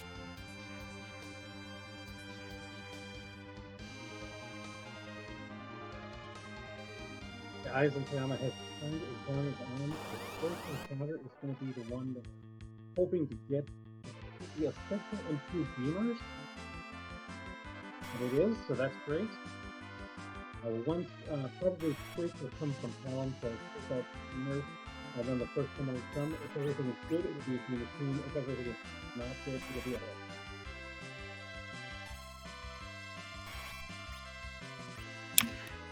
And of course, since it was a back attack, it's using Cecil to shift his party accordingly so he can get the right characters in the right rows, doing the right amount of damage for this D machine. That's what the little dance does. Makes people switch road. Dragus easily able to take care of Dr. Lugate in the vanilla Magus Sister spot. At this point, these bosses are going to be very low level for Dragus. Shouldn't be too much of a problem, no matter who's there. There's a couple that could throw a little bit of a curveball or a little bit of a time waste, but I don't think there's anything that's going to be too difficult. Edward being the first character is probably not what Dragus wants for his 5th or final character spot. I mean, I always love to see Best Boy, but I am extremely biased in that regard. So, a little bit of a dud there, but we will see hopefully that second character shortly. And lo and behold, Eizan did find the right fight, so he'll be taking care of some D machines for a while, and hopefully getting a good amount of life glitches together. Another twin, another Palom up in the second spot here. If Dragus really wants to go for a reflex strategy, he might take Palom.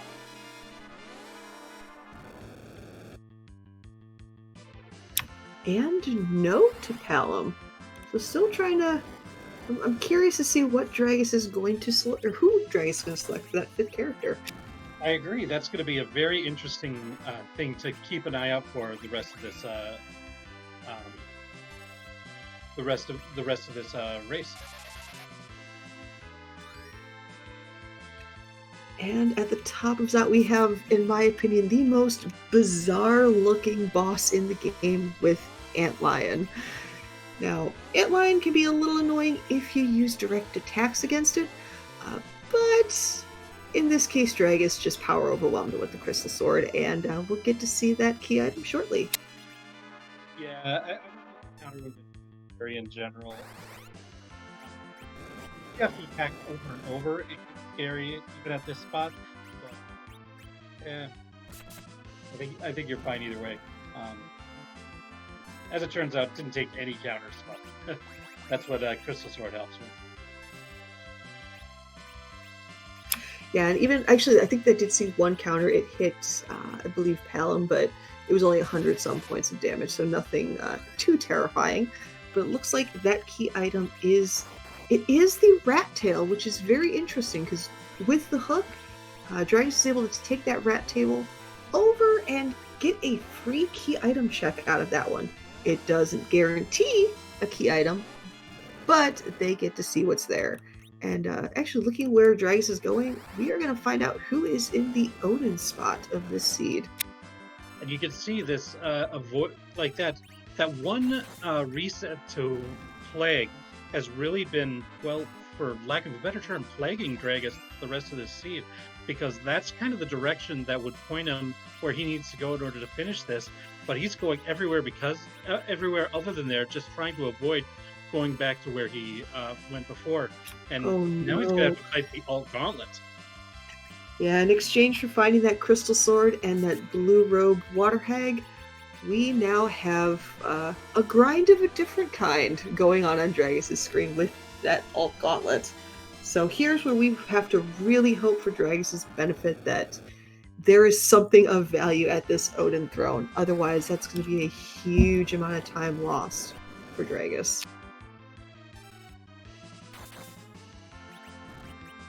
I mean, we could get lucky and find, like, I guess, I'm trying to think, like, we still need both halves of the Legend Sword. Like, you can find those two pieces, but then, I don't know. It's tough for Dragus now. It's tough.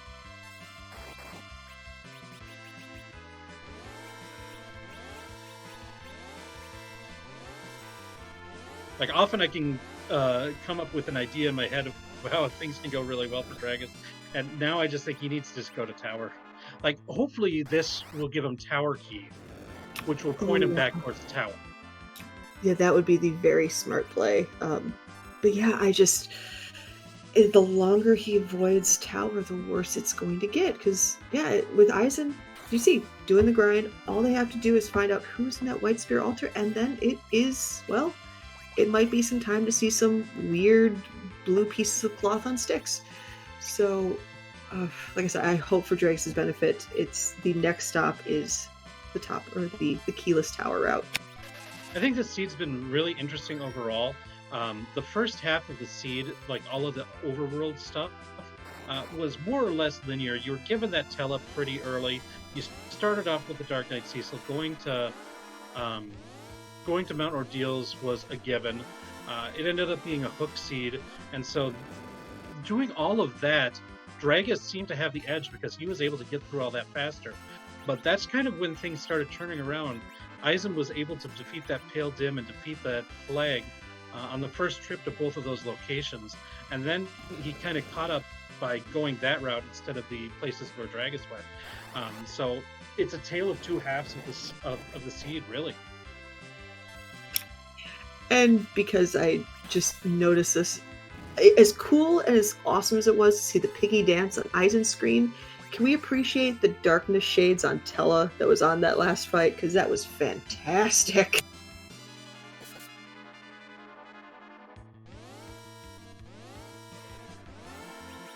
It's the simple things in Final Fantasy IV that amuses me. That truly is a case of Telelife.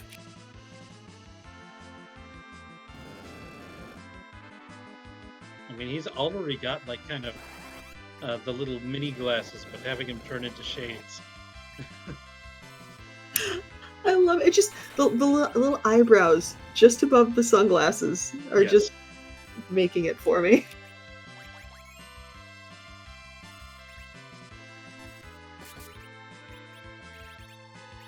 So it does look like Dragus is through, and sure enough, oh no, that is a crystal shield.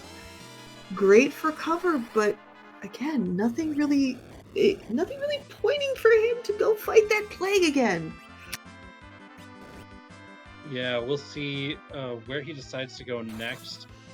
He could go back there, and I think he still has that Mylon and Friends to do as well, because that one also he had to take a reset out of. So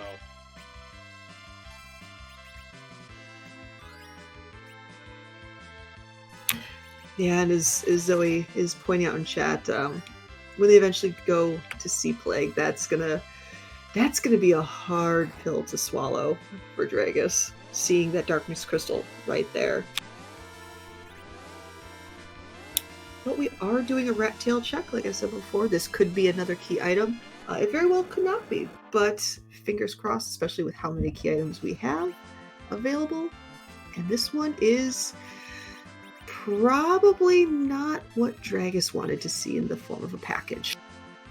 we'll see if Dragus goes back to one of the places that he reset out of, or starts to go on a demist hunt now. And as Ground Flyers pointed out, yes, that is the 8th key item. We are getting close to that 10 key item level. Still 2 more to go, but oh good, it looks like Dragus is going back, and we are going to see Plague round 2. Yeah, that's a relief. That'll get Dragus the Darkness Crystal, which is very important right now. It will open up this same grind opportunity that we see Eizan taking advantage of. And for Dragus, there's also a character check up on the moon, since he still has a party slot open. And then it'll probably either be that character or a trip back to Mysidia to determine who the 5th and final member of his party is going to end up being. And another thing to think about that, let's see, 1, 2, 3, 4, 5, 6, 7, 8. That Darkness Crystal will be key item number 9. Now, if Dragus is able to find that 10th key item before they do their D-Machine grind, like the one Eizan just finished, that grind was going to become a lot faster. That's true. Because you do get that XP bonus. So a lot of time that was lost doing these dud checks can easily get picked back up because they won't have to grind as long. So I'm curious as to, and as Groundfly mentioned, Eizan has approximately 8 minutes on Dragus. So that is going to dissipate if a 10th key item is found before the D-Machine grind goes off.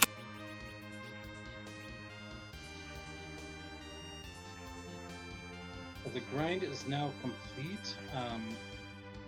I'm not sure if Eizan's going to bother checking anything here in the Giant. It looks like it's not going to be a boss check here. Not going to look for that D-Mist. Not a whole lot of reason. Eizan's done with the grind. Doesn't need key items anymore. Has everything that he needs in order to complete the race. Probably going to head straight to that vanilla White Spear altar and then right to Xera's.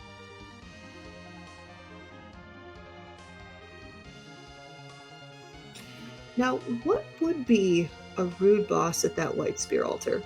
Aside from, well, the standard any sparkle ever. This is not like of the moon, like the lunar subterranean spots. I generally think this one's the easiest. I think Golbez would be annoying to fight because Golbez is always annoying to fight. We haven't seen Evil Wall yet. That's usually scarier in the room next door, however. So yeah, I'm not sure.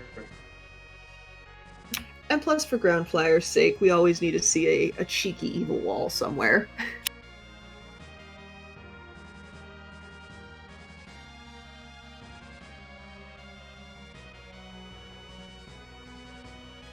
Maybe even D-Mist would be the more annoying boss there too, just because of the timing. That would be a very, very spicy one, because Although like Oh yeah, that's Nuke true. makes it. Nuke makes almost everything trivial at this point. So. It's like, oh, you want to take your time in this fight? I have a different idea. But Eisen gets to show us the first check on the lunar dais, and that is going to be a punch mage. Now, since Eisen's party is full, he cannot take it. However, there has been a Yang in this seat already. Both runners said no to it. Um, I don't know if Dragus would take a Yang at this point unless they wanted to slingshot them. So I'm still trying to figure out what Dragus is going to do for that fifth character. Yeah, I think it's been that darkness crystal. He's just wanted to get all the information before committing to that fifth character, and then going from there. The fact that he's got a crystal sword Cecil, he doesn't need much else. He doesn't have to get a fifth character if he doesn't want to. No, that is a very good point. I mean, because again, we do have the vanilla agility anchoring in the form of Cecil, with Cecil setting the agility. Would you want to put the cursed ring on him, given the fact that he is a crystal sword Cecil, knowing that you are going to lose some attacks, essentially slowing everybody down, or would you just kind of YOLO it? It depends on what I got. If the final character I pick up is Palom, then probably. In fact, I'd probably start with the Dwarf Axe just to completely bring his agility down and just go on reflecting magic against Threemus for the entire fight. If, on the other hand, I could go ahead and pick up Yang or Kane and have a couple Berserkers, maybe a little bit of hybrid, but Berserk up the two main characters, and just go to town with them. Try to shoot for Cecil after that 28 agility, and go from there. That makes a whole lot of sense, actually, and thankfully Dragus was able to defeat Plague the second time around, and now has their darkness crystal. So we'll see what Dragus does now. Is he going to stick with 4? Is he going to finish out his team? There's not many spots to check left, but yeah. Now we're going to see that vanilla white spear altar, which it's going to be the final objective for EizanTayama, and the boss fight is Bahamut. Pretty easy one here. That is a surprisingly free fight, as long as you have Star Veils or some form of Reflect. Once that timer goes to 0 on Bahamut's end, you do get a Mega Nuke. But if you're just reflecting it, Bahamut will just kill himself. So, yeah, that is a nice boss to see in a required objective, especially since that's the last thing you need before you go to go mode, before you officially get your crystal. Yeah, I wonder if Eizan doesn't actually need to use these Star Veils with the nuke and the white from Rosa and Palom, and then the two attackers. Well, I guess if Kane's just punching, he's probably not going to do a lot of damage. Yeah, and given the HP totals, particularly on that Palom, I definitely think that Eizan would want to make sure that Palom stays alive on account of getting a little bit more HP on that Black Mage. And lo and behold, we have a Bahamut down. So we'll see this key item check. In addition to getting that crystal, it's a pigtail. Doesn't matter. Eizan probably doesn't care, because the most important item that's going to fall into his lap is that crystal. And Dragus has made a decision. It is Kane to be the fifth party member. I think finding that white spear was probably the the over the edge item that says, okay, Kane's the guy. And I believe that makes both parties identical finally with that last Kane. So that's always fun to see. And it looks like Dragus is going to be starting their own Demon Machine manipulation, not waiting for that 10th key item. I'm honestly not surprised. If I was Dragus getting the Darkness Crystal that late, I would be highly concerned I might be behind. So might as well just kind of eat it, deal with the 9 key item grind, and just go for it. Yeah, it's a tough decision to try to find that 10th one. If you're at like 8 or lower, it's like, and you don't have any freebies available, it's like, yep, just not going to worry about it. If it's 9 though, when you're just that one away, the temptation is strong. Yeah, it is a hard pill to swallow. I wouldn't be surprised if knowing how many times that key item checks has failed him in this seed, might not want to have to deal with a couple more failed key item checks. I know I'd be a little worried. Again, getting that darkness crystal so late. At this point, I'm probably thinking, oh heck, I'm super far behind. My opponent probably already has the darkness crystal, and I need to pick up the pace a little bit.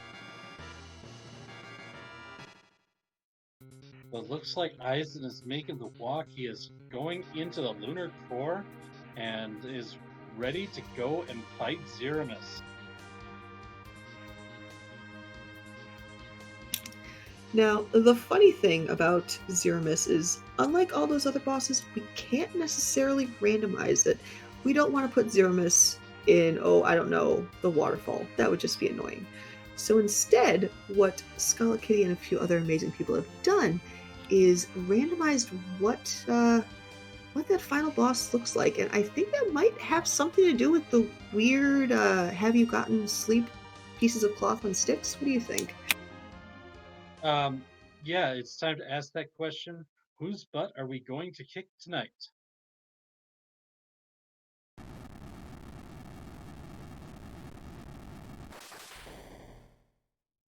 And of course, the script for Threemus is exactly the same every time.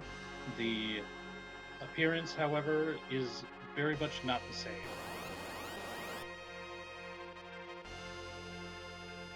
Yeah, and with this party, there's definitely some hybrid strats that are going to be going on. You'll most likely see a Zerked Cecil, Zerked Kane, and then probably some nukes coming off on Palam's side of things. And then Tella will probably get tired and take a nap.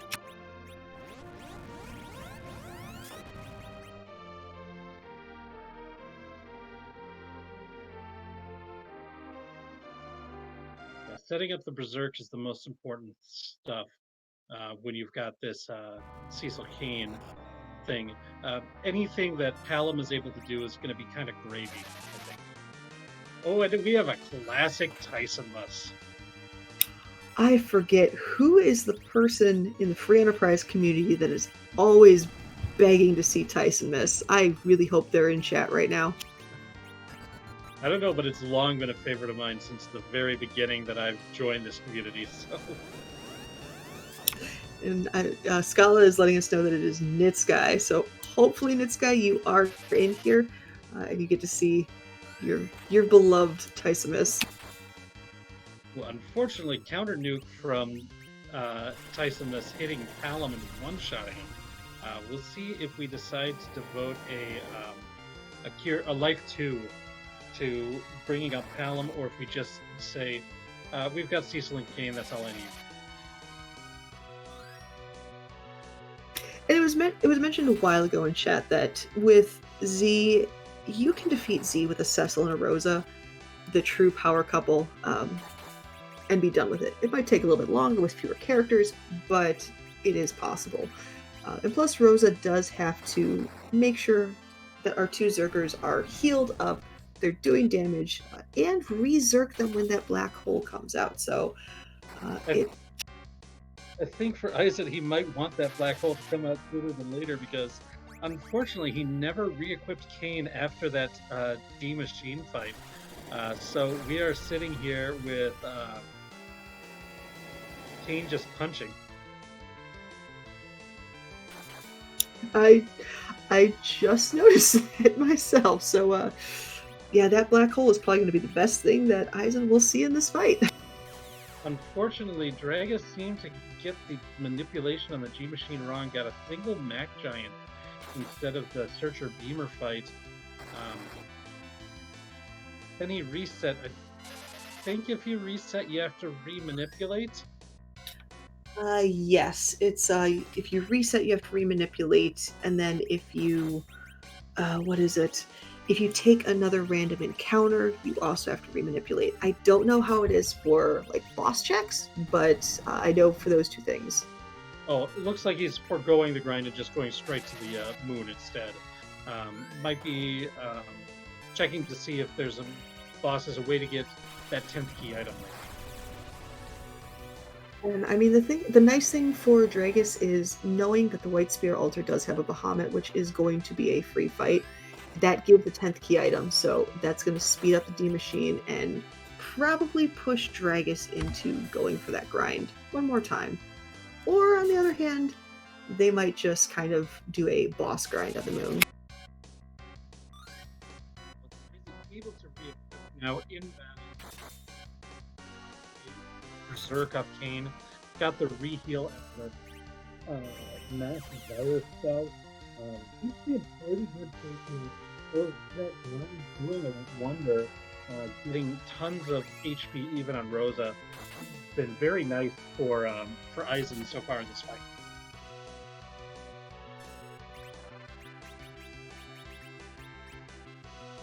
Yeah, I wouldn't be too surprised if this fight does have too much time left in it. It's tough to say because the Berserk one, words, the Berserk strats does get that refill, so we'll kind of see how that plays out. But kudos to Tella on that 5 HP, holding out, getting that Berserk out. I'm proud of him. The old man's got a little bit of stamina after all. But Tella's taking the approach of, but wait, there's more! Another Berserk.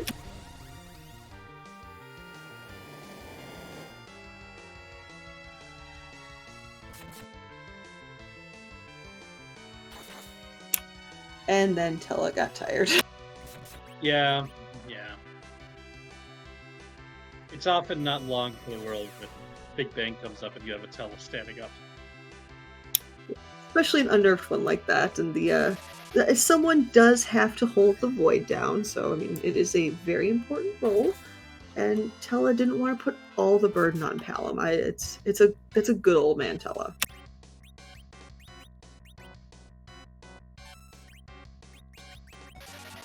Now we have to re-up the Berserks again. Another black hole came out. That's a little bit unfortunate. C gonna use this time to use Ether 2 on Rosa because she's having to use a lot of magic to keep this fight afloat. Not having access to those J items like a big stack of Bacchuses, we didn't find anything like an Avenger Sword, and we've only got a couple characters, means we're seeing more Big Bangs than you normally do in this fight, and so you've got to ride it all out. We've got the hit points to absorb it, but we do need to recover after each one, and that's taking a lot of MP resources from Rosa. Yeah, Rosa is definitely putting her Wonder Woman palette to good use this round because she's having to cover a lot of room right now, or a lot of roles right now. And another black hole, that is not something Eizan wanted to see, given that he's already throwing Ether 2s out there. And that might be part of the reasoning why he decided to revive Palom here. Might be thinking, at this point, I need to get some damage in somehow. Might throw up a Star Veil and start reflecting some nukes off of him, just so that you've got another source of damage other than relying on these Berserks, which doesn't seem to be doing so well. Agreed, and that was a heavy hitting nuke from Z on that one. And going with the direct cast nuke, this wasn't a nerf, this was just straight damage. So we see the counter nuke from Threemus, and we're able to get recovered because that Rosa's Cure 4 is just so strong. I'm trying to remember what Rosa has equipped for weapons. I remember she had a power staff available to her, but I don't know if that's still what she has or did she get something better. At these levels, it doesn't really matter. Fair Her point. stats are so good. Dragus has defeated the Bahamut. Now in Go mode, getting that crystal. Might feel like he needs levels still, though. He does hit that 10 item threshold between the pink tail and the crystal.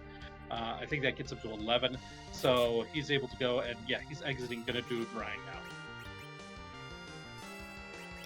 Yeah, I can't blame him on that one. That's with 10 key items, it should be a much quicker grind.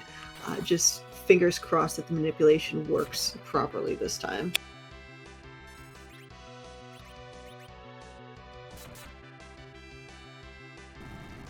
And Alyssa, apologies if I get that name wrong, mentioned that she did switch to a silver staff at one point, but is unsure what Rosa has now. But yeah, power overwhelming works for white mages too, and with those levels, Rosa is just packing on the heels.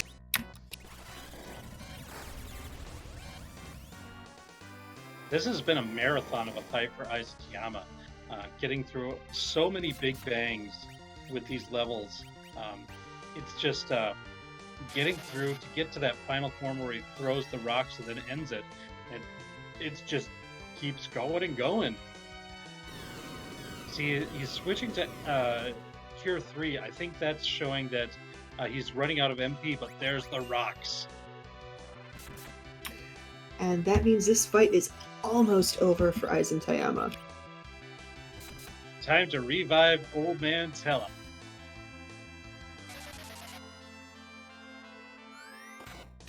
Looks like one more berserk just for the personal amusement.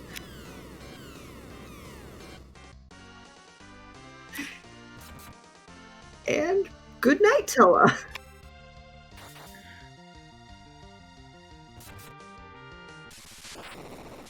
This might be the one. Yep. There it is. Big GG's to EizanTayama. Official winner of this in his first table race.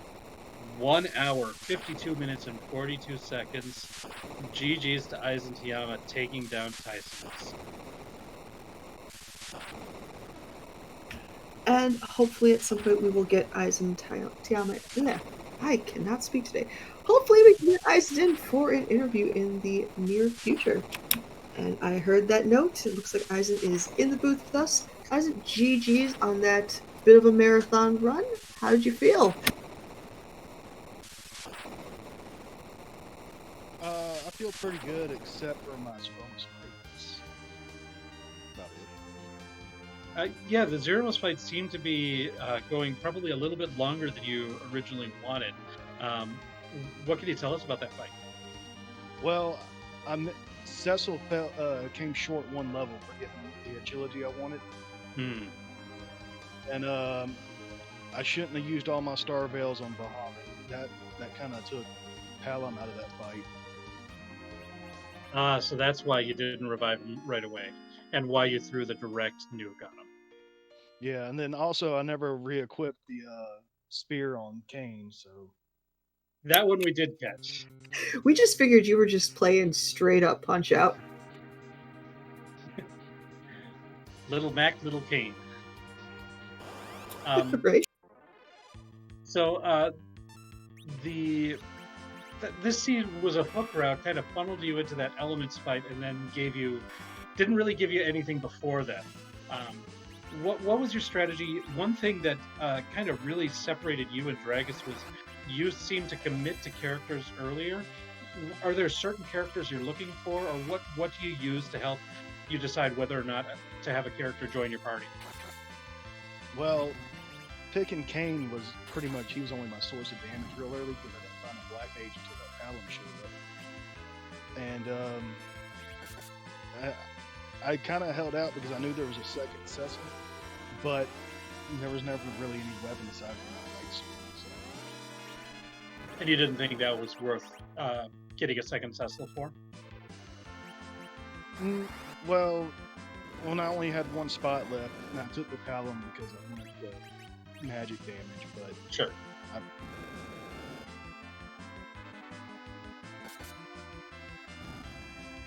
The other big turning point was finding that darkness crystal up at the top of the tower. What was your thoughts when you saw that? And did you? We know we saw that Tella early in the seed. Was it always your plan to want to do that D machine grind that you ended up doing once finding that darkness crystal?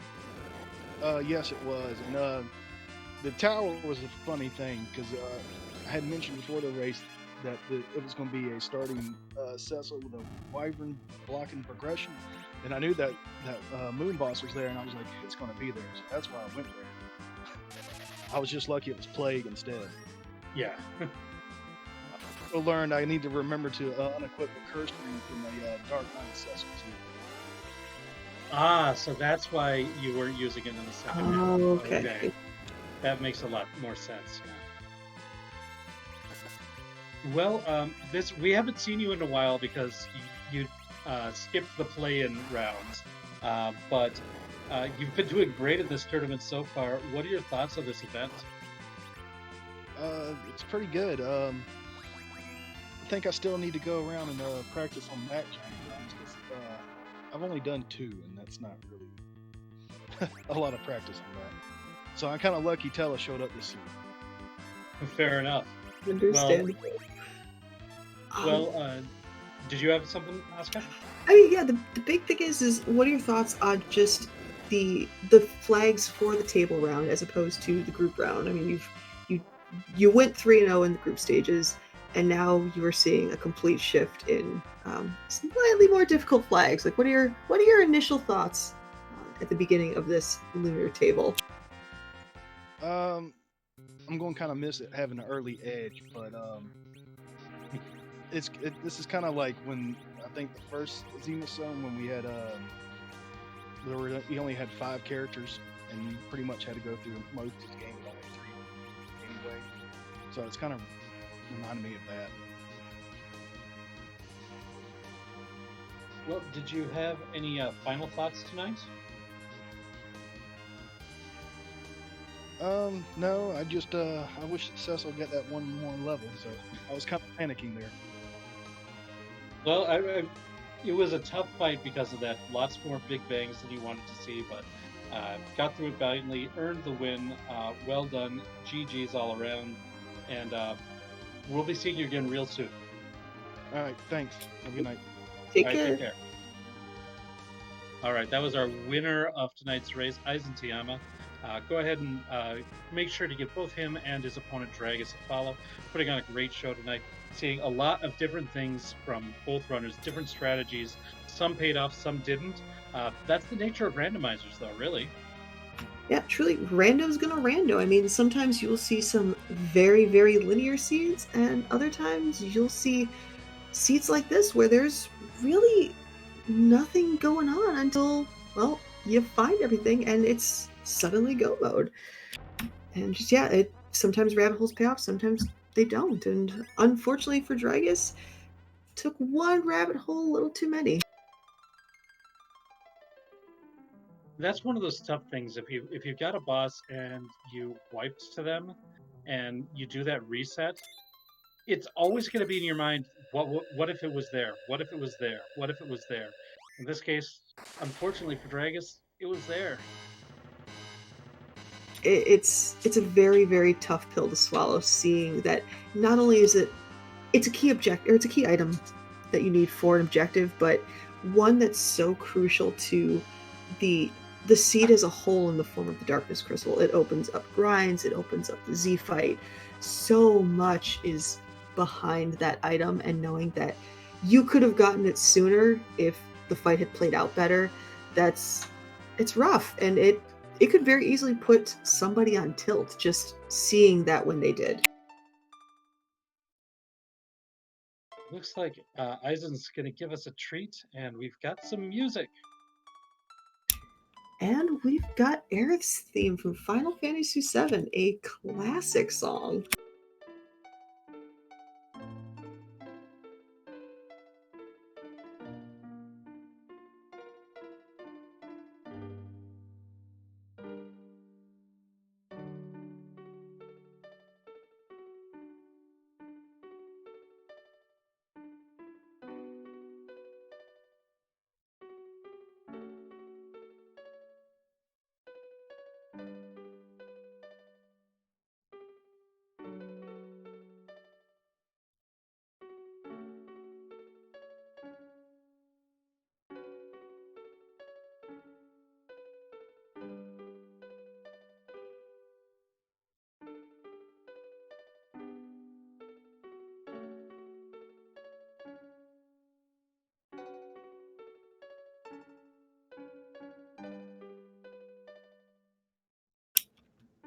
It's like I don't even want to commentate anymore because this is just a fantastic rendition.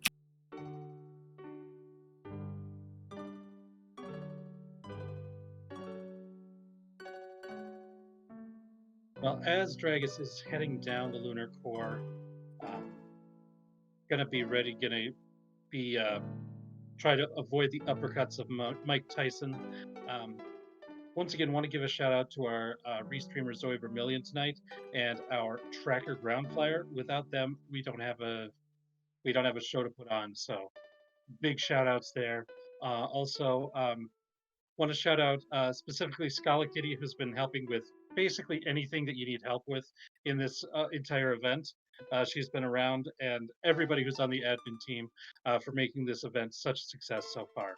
And now we've got Dragus into the fight. Also, want to say big shout outs and thank you to the Randomania Network.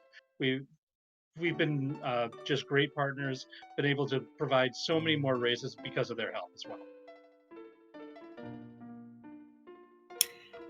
Yeah, I'm still convinced that Scala is a massively talented witch and can be in 80 places at once. I don't know how she does it, and it fascinates me to this very moment. But also, massive shout out to my co-commentator Rex.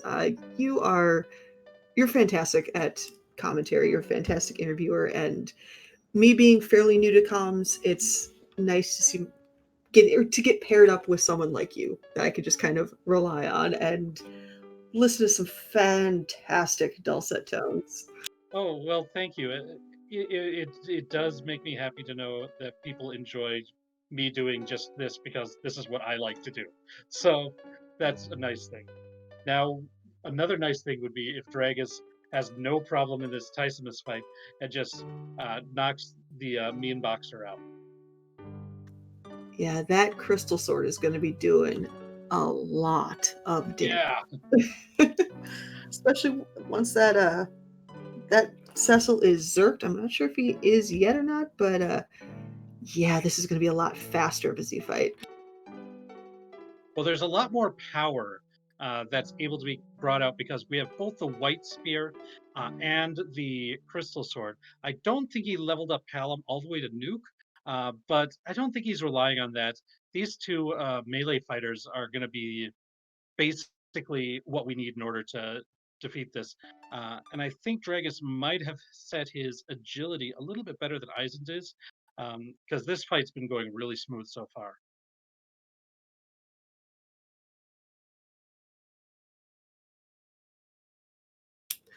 Though that cure strength though, that was that was some great cures right there.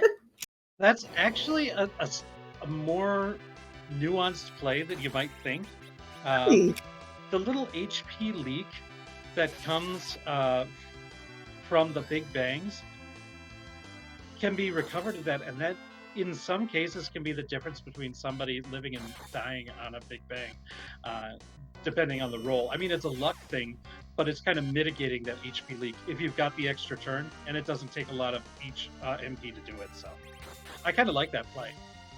Oh, that is really that is highbrow, high level gameplay. That's pretty awesome. Yeah, it's really neat to see. The black hole comes, so now we've got to re-up these berserks. Unfortunately, no Bacchus wines, so reviving up Tella is what you do in that sort of situation. So we've got somebody else who can do things in the interim. Might be trying to nerf this big bang. Dragus didn't level up nearly as much as Eizan did, so Rosa, her survivability is a little bit riskier than Eizan did when he had like 100 HP on him.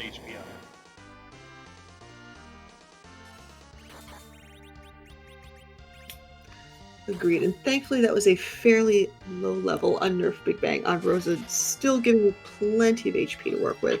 I realized that I said that right before a Big Bang came out, so I'm like, oh, she better live. She better live. I almost hoped she did. If you could, then you could blame me. There's a reason that my 2v2 team name is Commentator's Curse, so... I like it.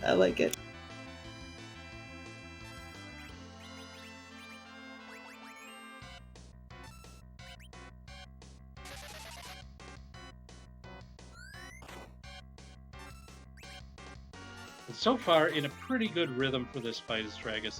You've got to re-up those berserks more often than you'd like, but still, that Tella doing a little bit of work, and that kind of helps out with that. We could do more curing. I wonder if we're going to get to the same point we saw in Eizen's fight, where you need to throw that Ether 2 on her as well. It's tough to say. It looks like Dragus is just putting all of the eggs into the Cecil basket with a little bit of help from Kane. So I don't think Threemus is long for this world, but it's tough to say. We'll see if there's lo and behold, there are rocks falling. So maybe 1 or 2 more hits from Cecil should end this fight. Yeah, that basket they're putting it all into is quite a basket indeed. To see hitting routinely over 5k damage, that's just so much. And I believe 1 more hit from Cecil is going to be all we need, but we'll confirm it here. And there's the flash. That is the flash. Dragus has defeated Threemus, knocked him out with a final time of 2 hours, 7 minutes, and 26 seconds. GG to Dragus. I will say Dragus has declined the interview, so though we don't get to talk to him, give the GGs in chat for Dragus for doing a fantastic job on this seed. Yeah, and remember, like, a big part of the early part of this seed, Dragus had a pretty good lead. A couple unfortunate wipes, especially that one to Plague, is really what cost him the lead in this one. If he would have been able to succeed on that Plague fight the first time and gotten that Darkness Crystal, this could have been a totally different outcome, and it's just that one fight that it all hinged on. A bit unfortunate, but I think we've proven that anybody else who's facing Dragus in these table rounds shouldn't take him lightly.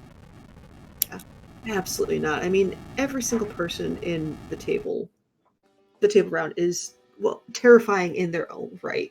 Whether it was a 3-0 run or, in some cases, going to hook route and fighting, clawing their way into the tables. It's every single runner here is on the top of their game and just straight up fantastic.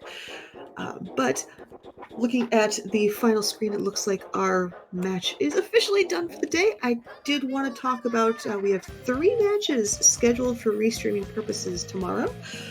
All of these times are on Eastern time zone, so adjust accordingly.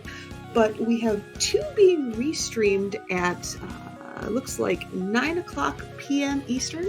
We have Lock Coal Live versus Silverfire over on Free Enterprise, and then Moonblaze Wolf versus Flurry 14 on RPG Limit Break. And actually, all 3 are scheduled at the same time. That makes it a lot easier. The 3rd match is going to be Oscredwin versus Zyrak over on a randomania that we are going to find out at a certain time. And thank you, Scholar, for pointing it out, because my page was scrolled a little bit too far down. At 6:30, we're going to start off with an amazing match between Scratch Dragon and Coffee and Chocobos, also on the Free Enterprise channel. So there are some fantastically, awesomely cool names in those matches. So feel free to check them out. Check out the website F4FE.com for more info. Go on. And fun fact, all 4 of those races features one of the people who worked on this race in them. Zoe's going to do commentary for the Scratch Dragon Coffee and Chocobos fight. Ground Flyer's going to be restreaming the Lock versus Silverfire. You're going to be restreaming the Moonblaze Wolf and Flurry, and I'm on comms for Oscredwin versus Zyrak. So we're the superstar team tonight. Everybody who I've worked with deserves all the credit. But we're going to go ahead and send you on over to the Free Enterprise channel for more Free Enterprise action. Have a good night, everyone. Everyone, remember, no spoils. Do not spoil this race or any other race you might have seen once you head over to Free Enterprise. So with that, take care and have a good night.